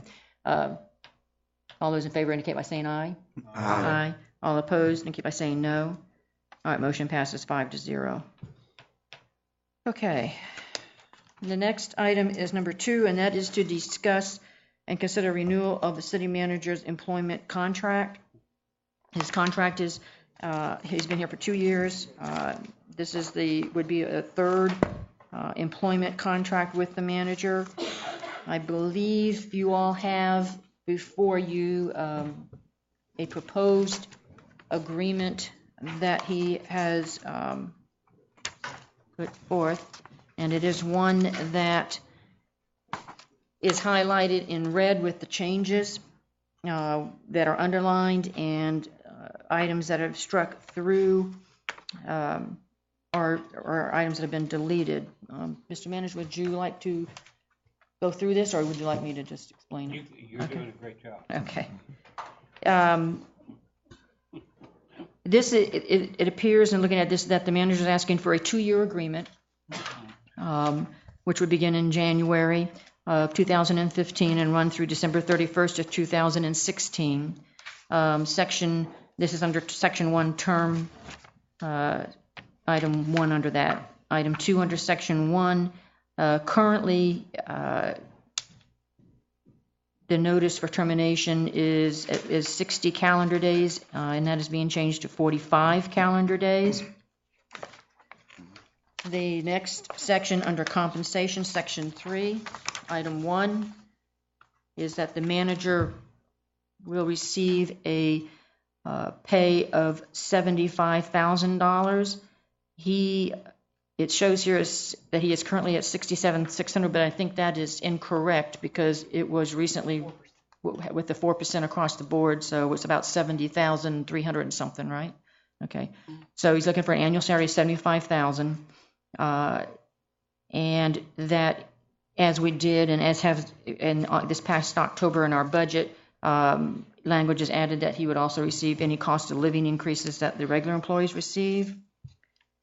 And then we go to Section 5, vacation and sick leave, which just really changes the dates of the to coincide with the period of the contract, and actually talks about December 2015 and December 2000, says 2017, but that is, I understand, should be 2016. That 17 should be changed to a 16. And then in retirement, it talks about that he's currently in a 457 plan, also has had the option to be in the Florida State retirement plan, and while he's in the 457 plan, we have paid 6.3% into that. He's asking for a change that whatever percentage amount that the city is required to put in to the FRS senior management class, but that is the percentage that he will be receiving. And right now it's 21.14%. And let me point out to you something I was not aware of, that in his first year as city manager with this same language, he was receiving the whatever that percentage was at that time, into his 457 plan. Last year, when we went into the contract with him, it was reduced down to the 6.3%, which I was not sure that that's what we were aware was happening. So he actually lost money in that area. And then I believe that is it as far as changes to his proposed employment agreement. So I will open it up for questions, discussion. I'll just say a couple things. I don't get your health care, and so what I'm really asking for is what you give all your other directors. Mm-hmm. Somehow I was singled out, and I am a little bit, because I cannot accumulate any sick leave or correct. You lose it. Or vacation. I just lose it, and Mm-hmm. I do that every year. Right. But and I understand with no sick leave and not being able to accumulate anything, but I think I need to be put at the same level your rest of your directors are. I think that's only fair, to be honest with you. I think you also have attached with this was a comparison of other cities. Excuse me, of the salaries and various with the various populations is what I guess we could find was pretty close to us as far as population goes. So, discussion.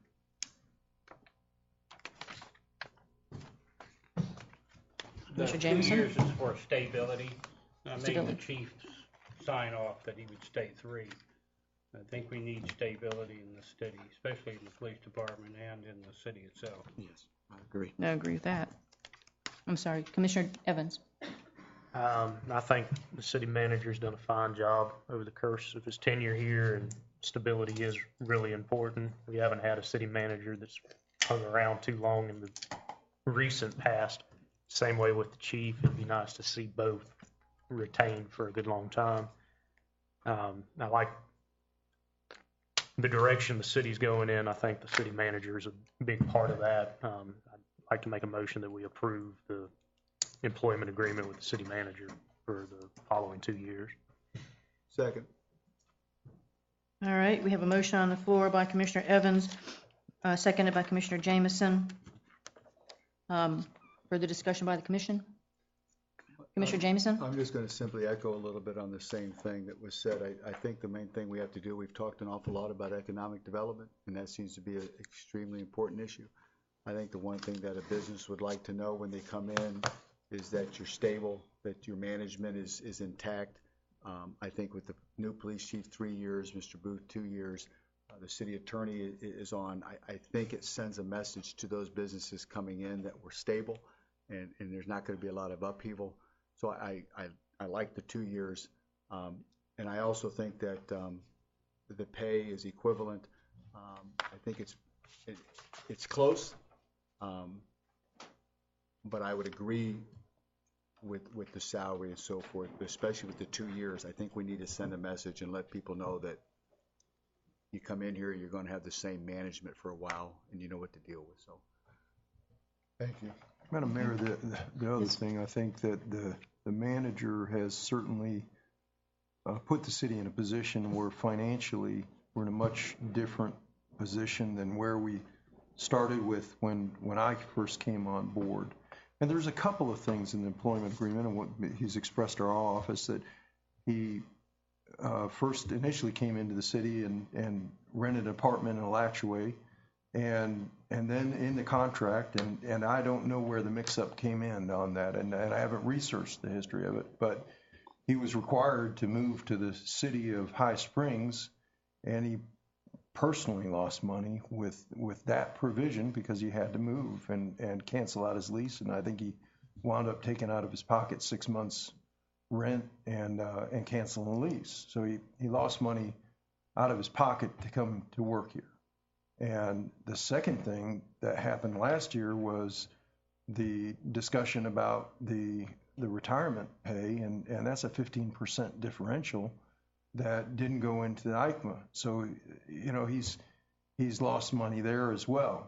And typically when somebody does a job for you that provides stability and financial turnaround, there's compensation that goes the other way instead of limiting somebody or making him take money out of his pocket. So from that standpoint, there's a couple. These are issues that are important to him, and he's not going to express it tonight. It's not my job really to negotiate on his behalf, but I know these are issues that have been important to him, and so I wanted to state that to you all, that those are a couple areas there that are certainly something that I think would be appropriate to look at. Okay, thank you. Any other commissioners? Anything else to say? I will say that I think we're very fortunate to have the manager working for this city. I think things have improved greatly economically, in with our personnel and professionals that we now that are being hired. I am very happy to see the proposal of a 2-year contract for the stability of this city, without having to wonder if the manager is going to be leaving us, in a year's time. And I also think that it was a disservice, unfortunately, that this happened on his retirement issue this last year, which evidently was, I guess, a communication issue. We did not realize what was happening, I guess, at that point. So I'm certainly in favor of approving this contract. So if there's no other comments by the commission, I will see if there's any comments by the audience.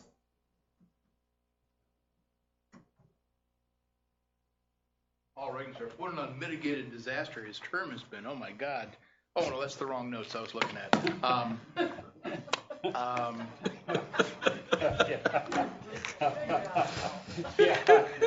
I don't want anything I'm saying to stop the train, which is that this is going to get approved, because it clearly should be. I hope Ed stays the full 2 years. I don't know if this contract requires him to. It's nice that you hope it does. For the future, and I'm saying this only for the future, that when you collect comparable information for other cities, and I'm not using this today with respect to Mr. Ruth.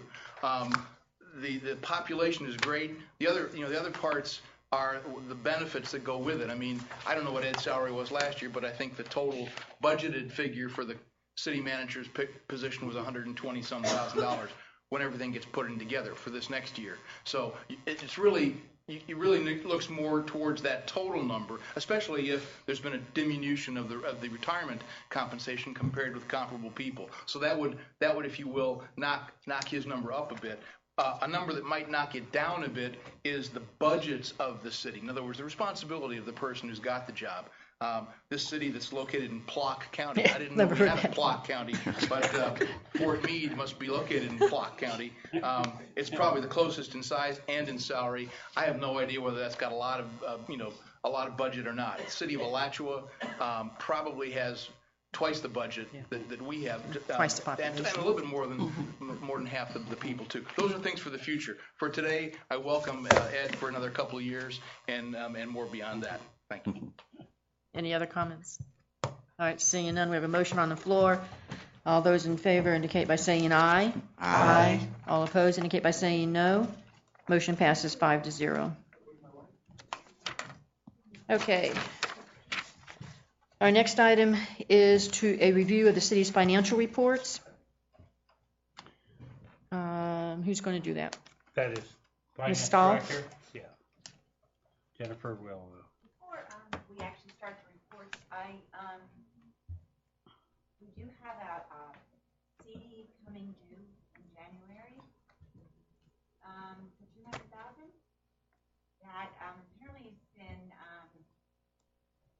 at M&S Bank for a while. I think when they renewed it, I honestly did not know about it because it's been there for, I think they did a long-term CD. It's only at 0.25.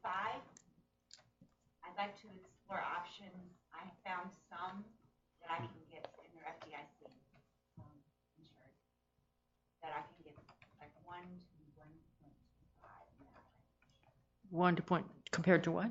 Compared to 0.25. Oh, well, I think we would be remiss if we didn't ask you to explore that option to do that. Do you need a motion? Would it be appropriate for a motion? I just wanted to bring it to Just- attention. I'm not sure you all knew that this was. No, I don't know. I'm sorry? It's been there. Yes, okay. Don't I think say that found. falls really within the purview of the city manager to pursue that information and to bring it back to us and let us know. So, Yes, Okay. we certainly will. okay. And it's not gonna make a huge amount of No, money. but still, And it's not found, believe me. It is something that was in our reserve. yes, It is just, General fund, it's in the general fund. yeah. the Right. fund. all right. Okay, I just wanted Yeah. proceed.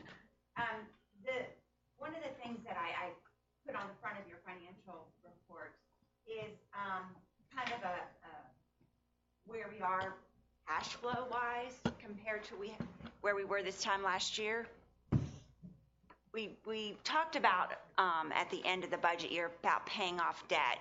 So and some of it was quite a lot. So I wanted to give you all kind of an overview of where we are. So this time last year to now, as you can see, what debt was retired.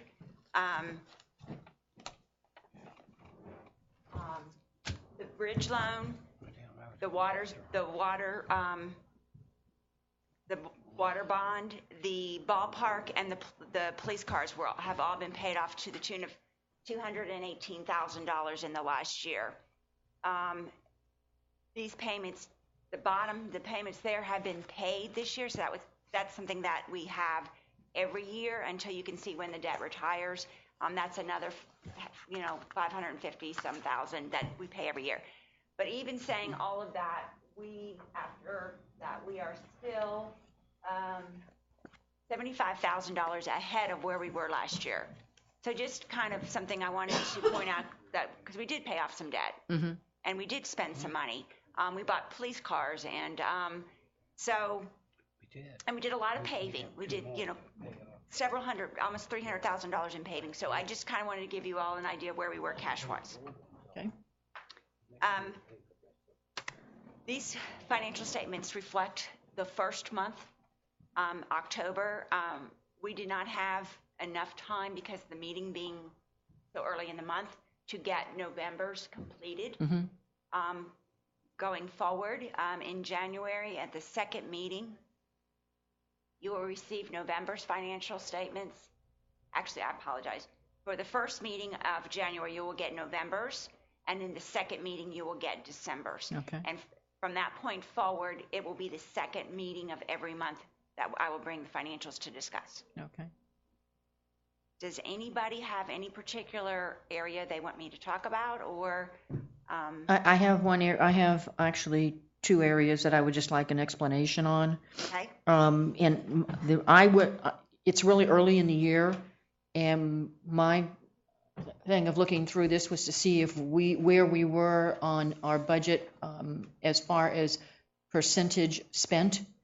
And I focused on 2 areas where it showed that we were over 100% spent. And so I'm looking for an explanation on that. And the first one is licensing and billing. and that was under overtime.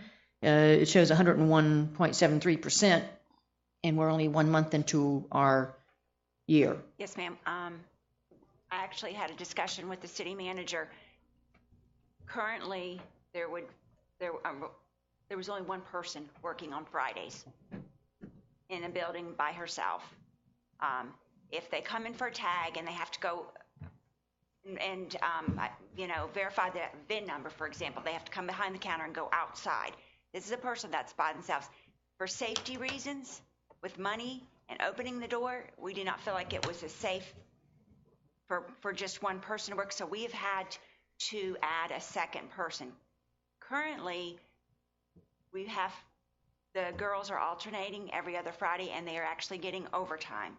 We've talked about hiring a part-time with less pay, but it is still going to be an additional cost to stay open on Friday. What does that bring in? Revenue-wise, it doesn't bring us anything in additional. And that's because what's coming in is going back to what the county tag? Yeah, and what the county pays us for the tag is minimal. I'm going to be honest. It is to be open on Fridays, and to pay 2 people, we probably do not make enough in fees. The utility bills have to be paid anyway, so if we're not open on Fridays, they're going to drop it in the drop box, and or they're going to bring it in, or we'll have a presentation in a few minutes where they're going to pay it online or come in and pay with credit card. So, that's kind of the reasoning why we're so far over, and we will continue to be over because of having 2 people. The number of people coming in on Friday is a lot, but very few of them are from this community. I mean, we really do service, and our cost is to service those people from Fort White and from Newberry, or from all over Newberry and wherever. So the issue is, should we stay open and service the people? We said we would to appease some people for the 4-day work week. What's happening now throughout the county is the whole county, including the school board, is going to a 4-day work week. I mean, that's just what's happening during the summer. During the summer. For the school board, the let's city make of sure Newberry okay, for the summer. I'm sorry. I stand corrected. Yeah, the city of Newberry is either going there already. City of Archer is going there or already there. Trying to think. The city of Alachua is already there with us. Gainesville. So that's kind of the trend. And in all honesty, like I'm on listserv for other cities, and that's the big thing right now. Everybody's going to the 4-day work week. If we stay open, though, the amount of money is really not that great, and we'll find it. We'll lose money. To be honest, we'll lose money on Fridays to have 2 people there. But having 2 people is necessary. If I have only one person downstairs and she's outside, there is a real safety problem there. The safety problem for her getting hurt or for us getting robbed. So we have 2 people for the safety reason, and I didn't realize it when we first were appeasing people to put one person down there. So we're okay, and that budget will be adjusted then if we keep it that way. If the council decides they don't want it, we'll certainly end it on Friday. So what's the Commissioner reason? Williams?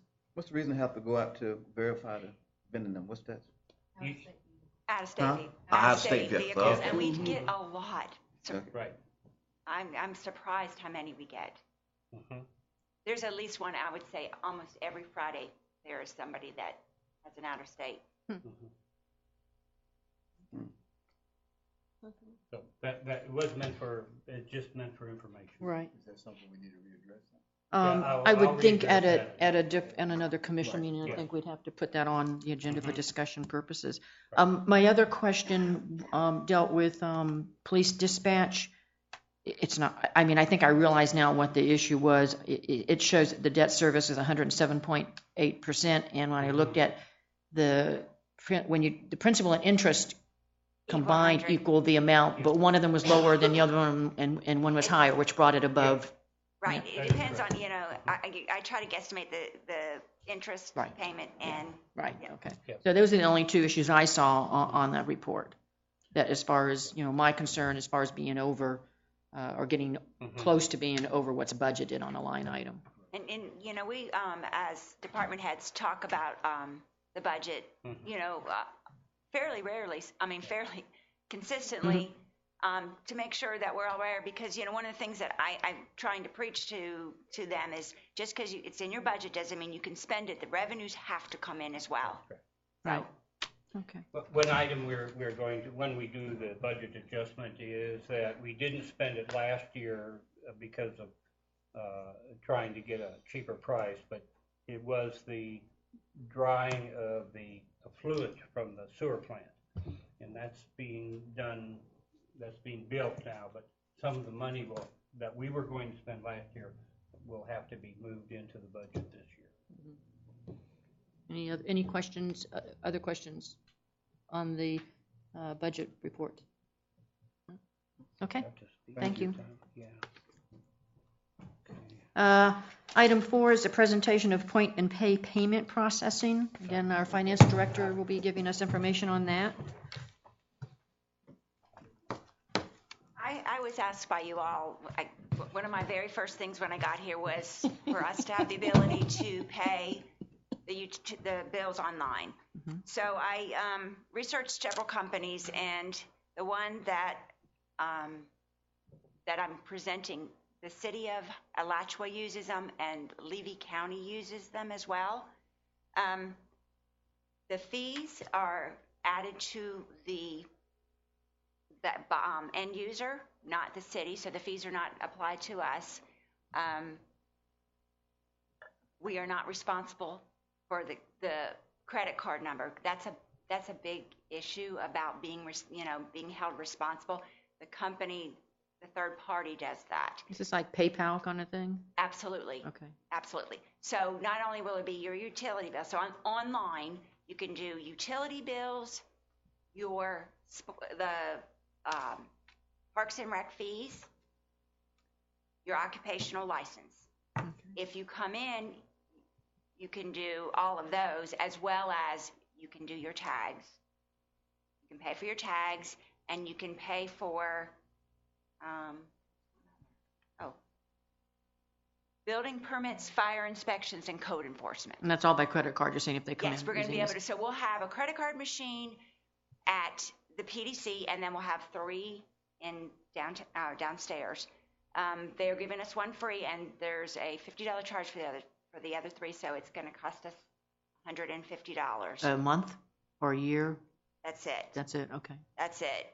Now, if we want to go to where they can call over the phone and pay their payment, that's a $500 setup fee. But what I found just calling around is not very many people use the phone. Most people use online or come in. If down the road we find that might be necessary, that more people than we thought might use the service, we can implement that at any time. But for starting, since it was $500, I wanted to hold off on that. Okay. But it basically, it'll, it gives a little presentation of what our website will look like.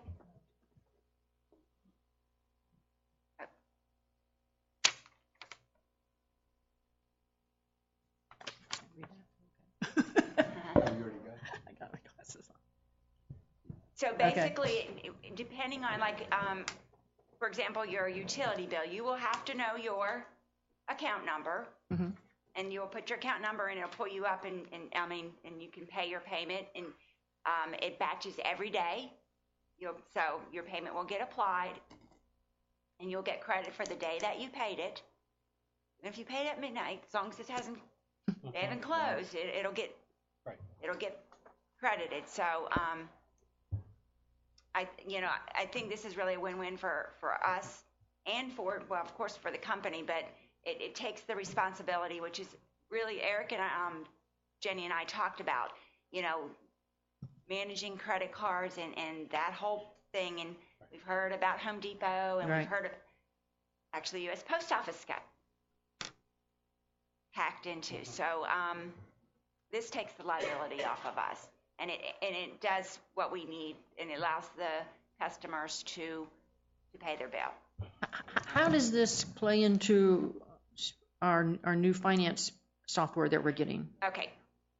Currently, well, the old system, I could ask them to build a file, but Eric and I were talking, it's not going to, like, in all honesty, we're not going to have 1,000 people paying with a credit card. Right. It's going to take a little while. So our new software comes online in July. At that time, I'm pretty sure it's a CSV file, which is basically an Excel file that they convert and they'll upload. This right now will get a report, and basically what it will be like is if we go to the Dropbox, pick up the Dropbox, and start manually keying in them, it's going to be the same, except we're going to have this little report and just have to key them in that way. So it's not going to be, time-wise, it's not anymore until once we convert it and people are really using it, it could save a lot of man time.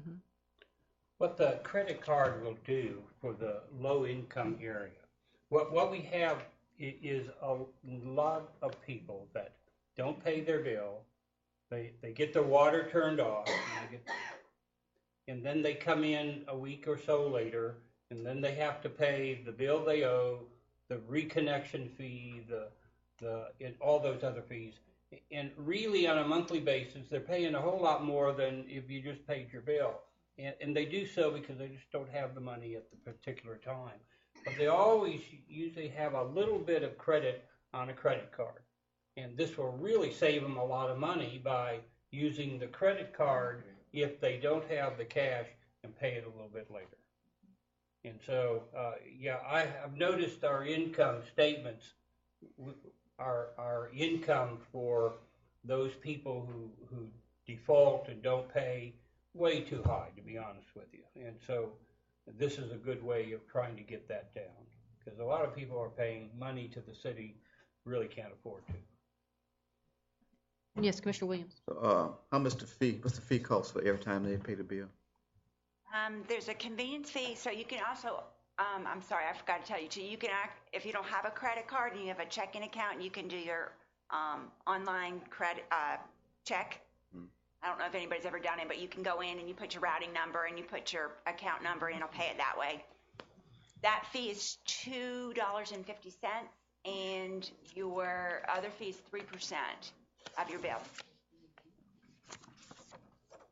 It sounds like, from what I've seen, equivalent to, like, I think, I don't know if it's Verizon or Windstream, one of those, you pay a fee to pay it by credit card. Right, and that's really how most utilities do it.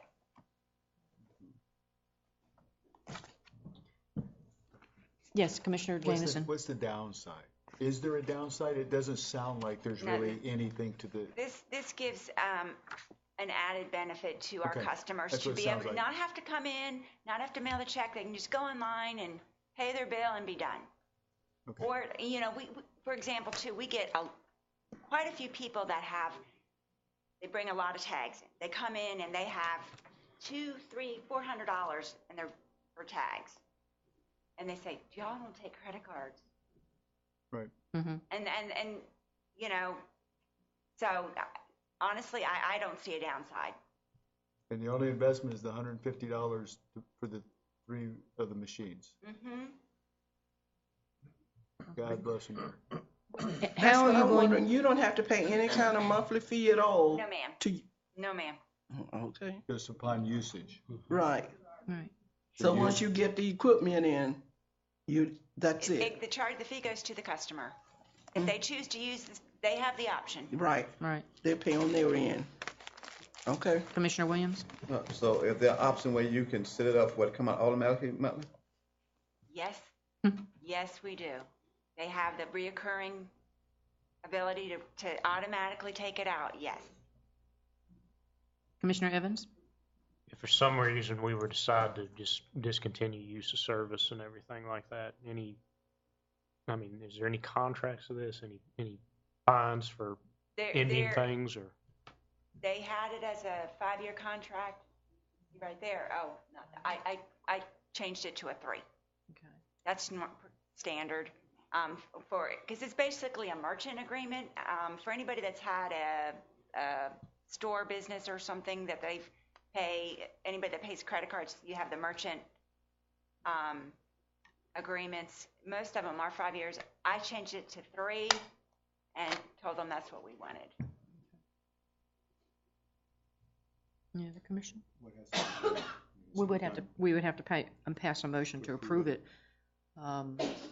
And this is going to go into effect in January? January 5th is the go-live date. Okay, and how are we going to let people know about it? We are going to put it on the web, and we can also put it on the front sign that the cities, and we've been telling folks, believe me, people come in, y'all don't take credit cards, y'all don't take credit cards. We've been telling them January's coming, so we've been the word's out. Okay. We can put that on the bill too when we print them again. I don't think there's enough room on the bill. Not enough room. Probably not. Only like 42 characters or something like that now. You can say, Yeah. Yeah. Well, we could put an ad in the paper, but I would think our papers would put something in the newspaper for us. I think we'll handle it. Thank you. City High Springs takes Okay. I'll make a motion, we implement the point and pay payment system. All right, we have a motion on the floor to approve the point and pay payment processing system. Do we have a second? Second. All right, the motion on the floor is made by Commissioner Jameson, seconded by Commissioner Williams to approve this. Any comments from the audience? Please come forward.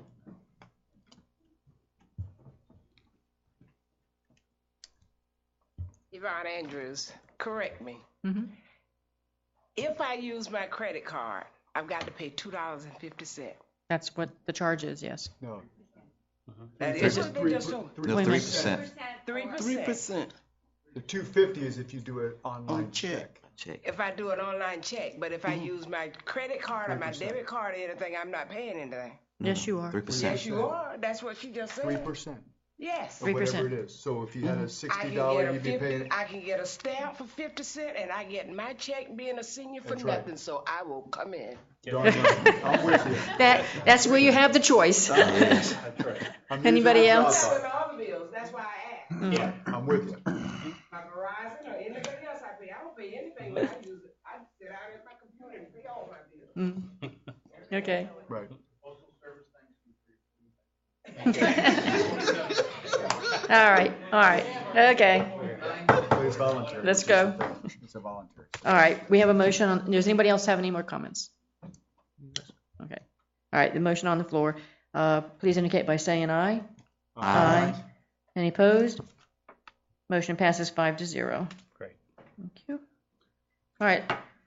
Number 5 is to consider appointing a representative to the Regional Planning Council, which was previously held by former Commissioner Bob Barnes. In our packet, there was a letter from the Regional Planning Council. What this is that they meet on the 4th Thursday of each month, and as a commission, as a city, we have a voting space on that commission, but because our commission meetings are on the 4th, we cannot attend generally. And although we do need to appoint someone, what happens is once we appoint someone, then the city then appoints a representative that's non-voting, and that person would go and then come back and report what's going on. And in this case, Ginger, as part of her job, will attend all meetings with the regional planning group. They are our planners too, but would love to see someone on the council actually go to those meetings, or myself, but we can't. Just can't. Right. And that's the way it's been for years and years and years. Yeah. So we need a motion to appoint a commissioner as a representative. So who would like to appoint? Does any commissioner want it? Does any commissioner? Yes. No. Who would like it? Well, you never get You don't have to go. You can't go. So we pretty much. I think Mr. Evans should take it. So we have a nomination of appointing Commissioner Evans. Is there a second? I second. Okay. My kind of job, you don't have to go. Jameson. All right, so we have a motion on the floor made by Commissioner Jameson, second by Commissioner James, to appoint Commissioner Evans as our representative to the Regional Planning Council. Right. Is there any comments from the audience? No. All We're right, changing the meeting dates every Monday.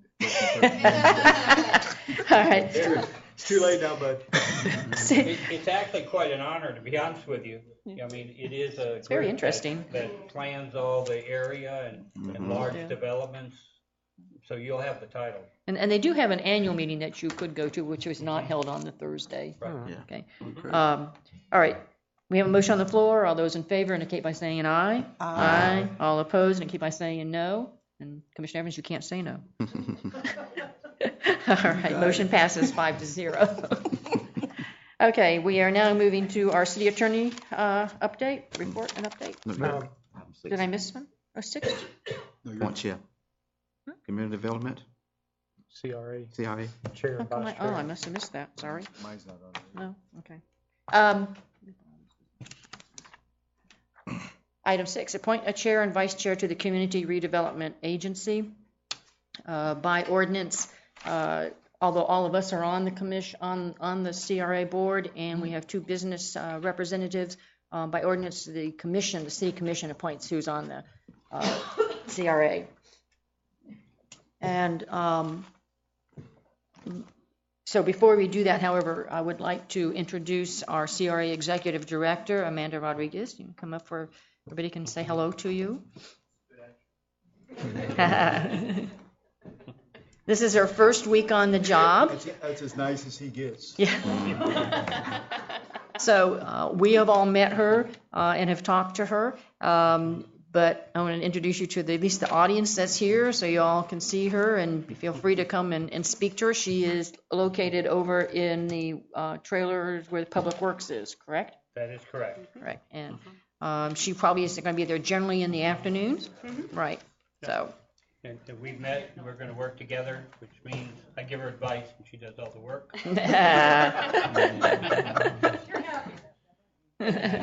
So you get to have your picture taken for the paper. Yeah.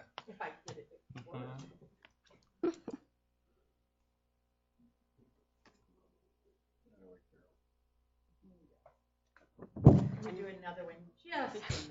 I can fix my hair first. Oh, you look lovely. Okay, now people are gonna know who you are, you're in trouble. And where to find her, that's She lives in Gainesville, and she's had experience in marketing. And I'm trying to remember what you can turn around and tell them. Sure. Yeah, I've been in marketing for 7 years. Prior to this, I was a registrar of a private school, and I did all their marketing as well as oversaw all their administrative functions. And then before that, I was at Partnership for Strong Families. I don't know how many of you are familiar with that, but I was their community development coordinator. So I did all of their public relations and marketing, recruitment. So I'm getting my master's in public administration, and I have a bachelor's in public administration and political science. And I do live in Gainesville, but we're going to be looking to move up there. And her husband works at Camp Kalakla, right? Am I correct? For school, my undergrad is University of Central Florida, and my graduate is Florida Gulf Coast online. Thank you. Okay, so on the item we have on the floor, I would entertain a motion to appoint a chair for the CRA.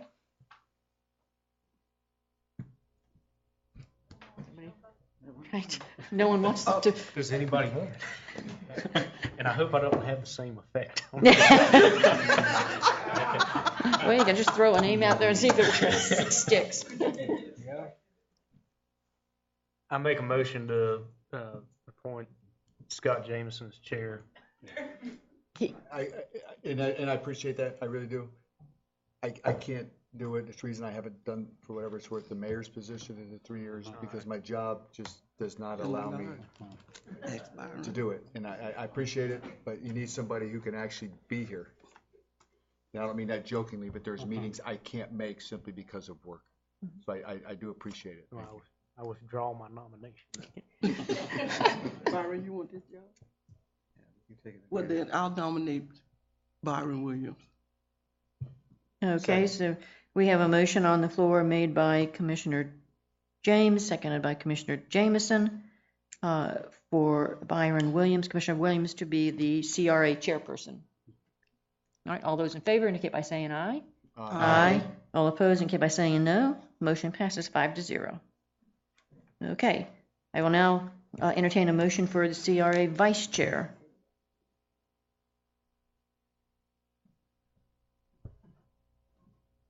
Well, it would seem logical to me that if someone was on the regional planning, that they would just go hand in hand. So I would nominate Mr. Evans to be the vice chair. They just go together, I think. All right, we have Thank a you, Mr. Regensburg. motion on the floor. Is there a second? I second. Thanks, All right, we have a motion on the floor made by Commissioner Jameson and seconded by Commissioner James for Commissioner Evans to be the CRA vice chair. All those in favor indicate by saying aye. Aye. All opposed indicate by saying no. Motion passes 5-0. Okay, there, that takes care of all the items on the agenda. Mr. Attorney, your report? Well, the biggest thing that we're working on right now, and Courtney's doing a lot of legwork on it, is responding to some discovery requests in the Capital City Bank side of it. We're filing a response in North End, and as the attorneys in the room will recognize, a lot of times you don't do as much work as I think we're doing, but she is really uncovering a lot of facts that are, I think, going to be very helpful in our case to sort out what was done a number of years ago. These are, for the new commissioners, these are agreements that were entered into really now 9 years ago, and there's a series of agreements that were entered into back years ago, almost 10 years ago, 9 years ago, by the city, possibly 6 other agreements that have been entered into. And basically what these agreements do is provide for reimbursement credits to developers when they tie into our sewer system, and in the form of credits toward connection fees, impact fees, that sort of thing. And that's the nature of these agreements. The developers, in this instance, have brought suit against the city in an effort to try to extend these agreements out beyond their terms. And that's the general nature of the litigation. Courtney has spoken to former city manager Jim Drum, Jim Penland, former city attorney, and we're set to talk to Tom tonight. We were going to talk to him before the meeting, and he's graciously agreed to stick around and talk to us a little bit after the meeting, so appreciate him doing that for us. So we're getting there, and the interrogatory requests and some of the requests to produce aren't due until January, mid-January, but Courtney's working very hard to get that done, and so we're progressing, and it's moving along. The other thing that will be happening probably in the next beginning part of this coming year is we will be mediating the case to see if we can end all this and come to some resolution. Typically, we use a retired judge, Rick Smith, and so we're asking the other side, who do you want to use as a mediator? There's another mediator that we use a lot of the time, and that's Charlie Carter. And so we're sending out those names to these folks, and we'll see if we can resolve it before we get to mediation, but if not, we'll get to mediation and see if we can get it done there. Mr. Attorney, I assume we wouldn't be going to mediation until we know who has standing in this, though? Well, the parties to the agreement have standing, so the contractual parties have standing. The real question, the heart of the question that you're asking is, does High Springs Hills Development, Inc. have the right to obtain the monies, or does Capital City Bank, and what is the nature of who gets the money and the payout to that contract? And there will probably be some motions that will be filed in that side of it, which are summary judgment motions to take care of that situation.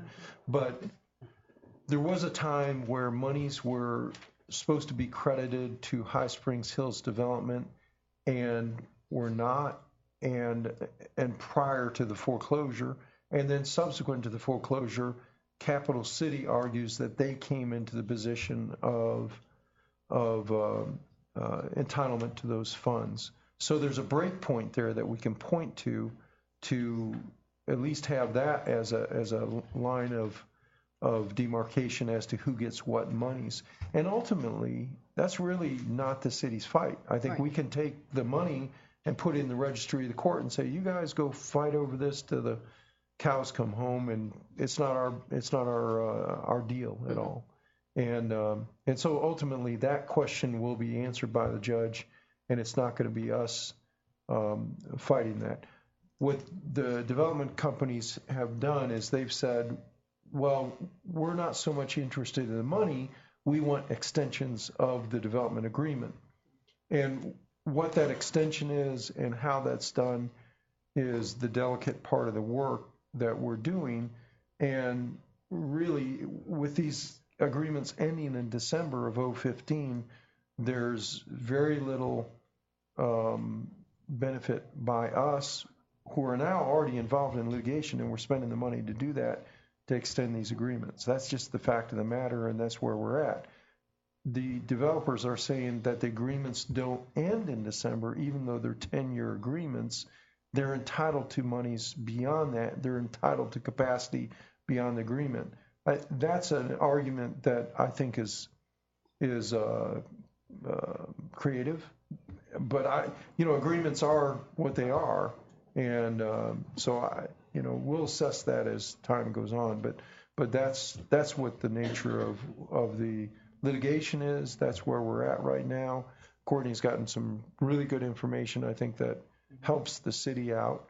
And I will tell you, your former executive officials are very cooperative. They're very, very helpful. They're trying to give us the information that they have, and nobody's told us, we're upset or any of that kind of thing. So it's a very copacetic situation with those folks. Anything else? No, ma'am. That's it. Mr. Manager? Oh, before that, I just wanted to also say that our current city employees, especially Jenny and Angela, have been instrumental in getting all of these documents and going through all that as well. Yeah. On the capital issue, I've had a discussion with a buyer of Phase 2 of Oak Ridge. And he indicates that he wants to have a discussion here in the next few days about ending it all. The issue is Phase 2, and it always has been Phase 2. And he realizes that the city is not going to give any capacity to it, but he wants it approved. Phase 2 is not approved. Phase 2 is simply, as it sits, a piece of land. It hasn't gone through the process, hasn't gone to the Planning and Zoning Board, and has not come here to the council. And so I made sure he understood that the lawsuit and his applying for approval for Phase 2 had nothing to do with each other. I mean, he has an absolute right to apply for his Phase 2. Actually, it's a new subdivision, to be honest with you. It's not Phase 2, it's a new subdivision. It's a piece of land that he wants to subdivide and bring into the city. It has nothing to do with the lawsuit. However, they equate the two, and they would like to settle this before they actually do the sale. So I will get with the attorneys, and I will get with the parties, and we'll see what we can work out. But I told him that there is a process, and it's in our laws, it's our ordinance, and he just has to follow those, and it will certainly come before the council. Nobody can guarantee that the planning and zoning will approve it. Nobody can guarantee that this organization will approve it. But it certainly is a step forward to resolve all this, and because they're building quite a few houses out there, and they would like to continue. On that and streets, First Street will be started on Monday, and it'll take them a week to clean all that. I mean, that street is falling apart. I mean, you can kick it and the asphalt just goes everywhere. So take them a week to clean it, and then the following week, they also have a Christmas party on Thursday, so they only have a few days to work on it next week. And then on the following week, they'll put the asphalt down. Any asphalt that they have left over or whatever will go on 222, and they're filling in some areas in that. Have we notified the companies that, We have. businesses that are on that road? We were out there yesterday, and we notified everyone. We told Windstream that for a day or two they'd have to park their vehicles, but we've made arrangements for them to park their vehicles somewhere else. And what about the Priest Theater? This, they won't be doing on the weekend, so they'll be able to park there. That's true. The chip and seal project, I know we're doing it in the northern part of the town right now, and it's about 75% complete. It looks like a pretty good project, and I think everybody will be happy, especially this summer. If 222 still is fairly rough, by the summertime when it gets very hot, we'll take a roller and go back over it. But part of that process with the chip and seal has to do with the temperature. Mm-hmm. And so the hotter it starts melting a little bit, and we'll roll it and it'll be a lot smoother. But you should be happy when it starts raining. Yep. You'll love it. And the county, anytime there's something wrong with the streets for the next few years, I say 5, they'll come out and do that fix. They are doing the same process they have done on all their other streets. And their position is, I understand Ohio has a different process. Ohio has different ground and it has different temperatures. So that's the county's position. They haven't done it any differently than they have their other streets. The railroad will be here on Monday. They're already starting to bring in a little bit of equipment. They're doing some survey, and they'll start taking up the tracks. George will be there a good portion of the day to make sure that they clean up after themselves, because when they're gone, they're gone. And all the mess they leave, it'll be up to us to clean it up. After that, we'll then start looking at mowing it and doing that, because they truly will have abandoned it. We'll go back over and then and take over the responsibility for cutting the weeds and that. They're pretty high right now.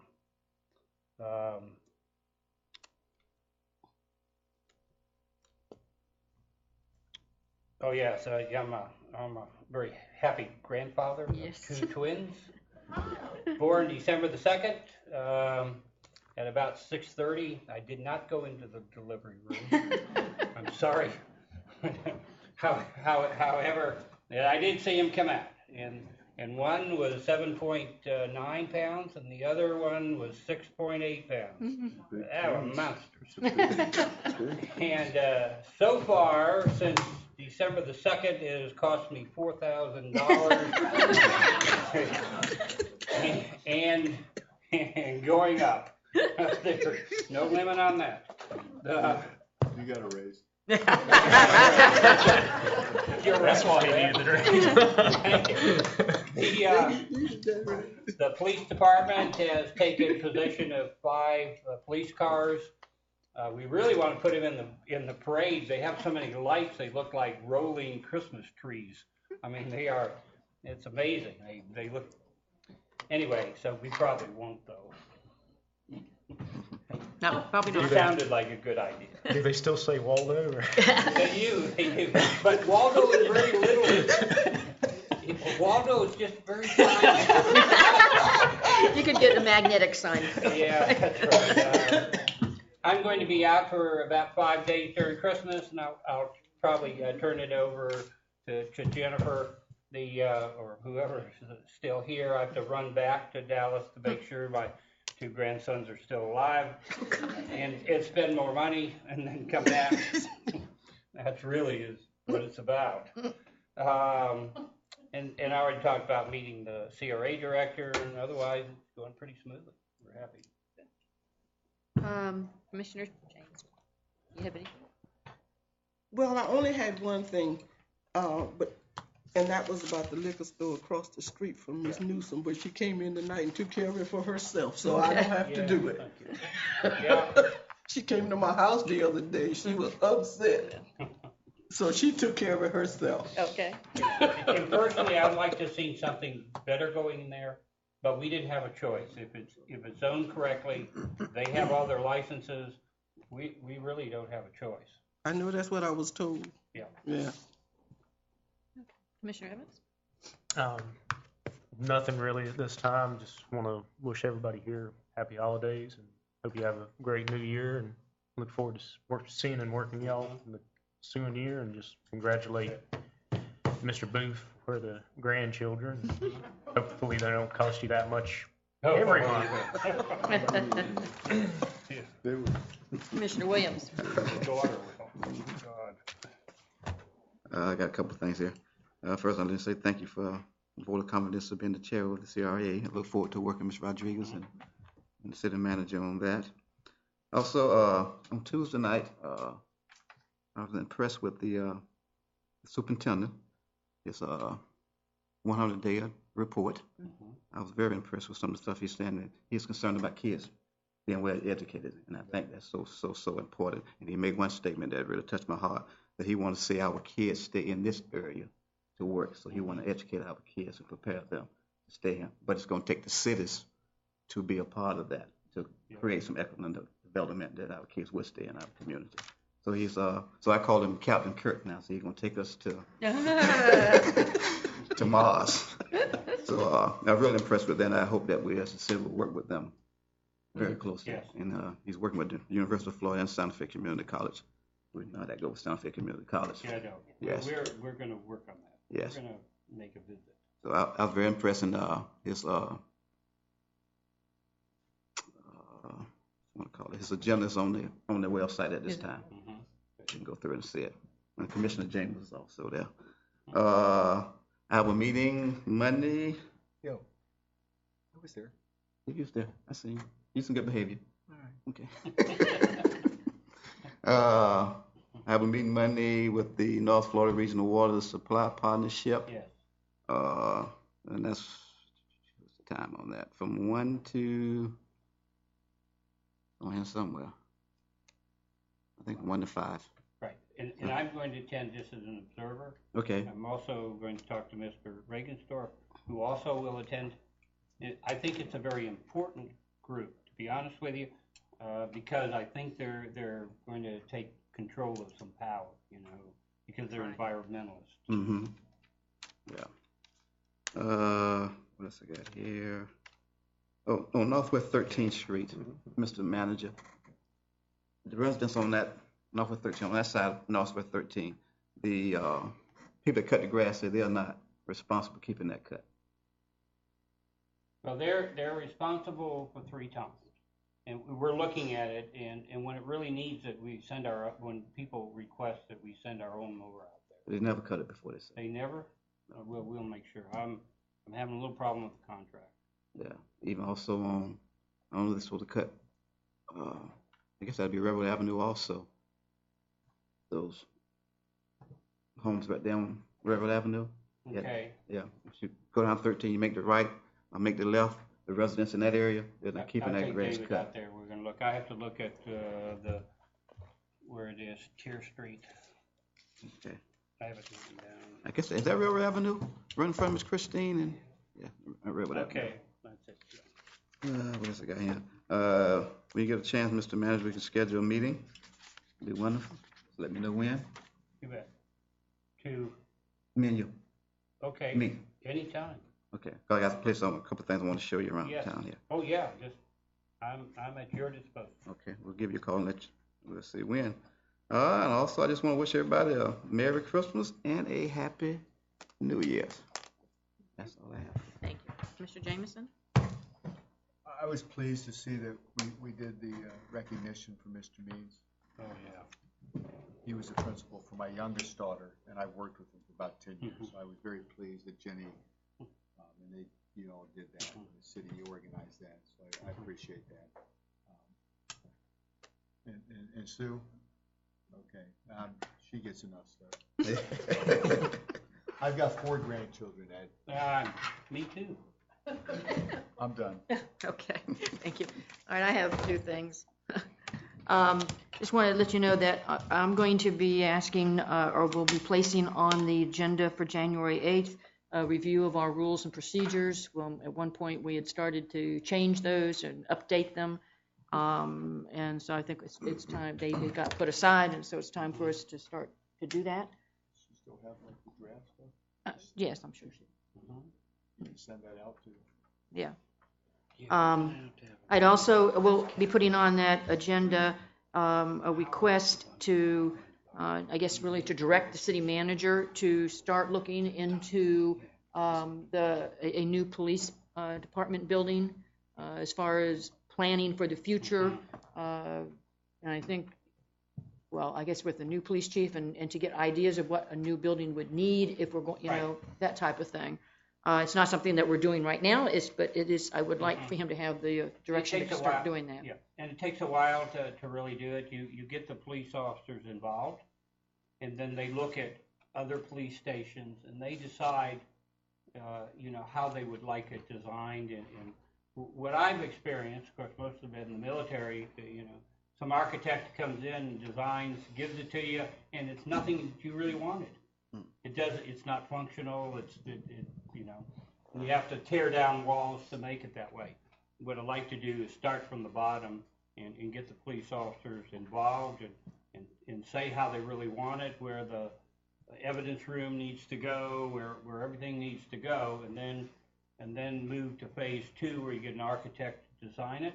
I think we can. I have a meeting with Mr. Fox and the Rural Development Agency to get them involved because we want grants for it. And then I think we'll have the money to be able to do it in 2-3 years from here. I think we need to look at property sometime because property is not going to get any cheaper than it is right now. Right. And that's my 2 cents worth. Thank you.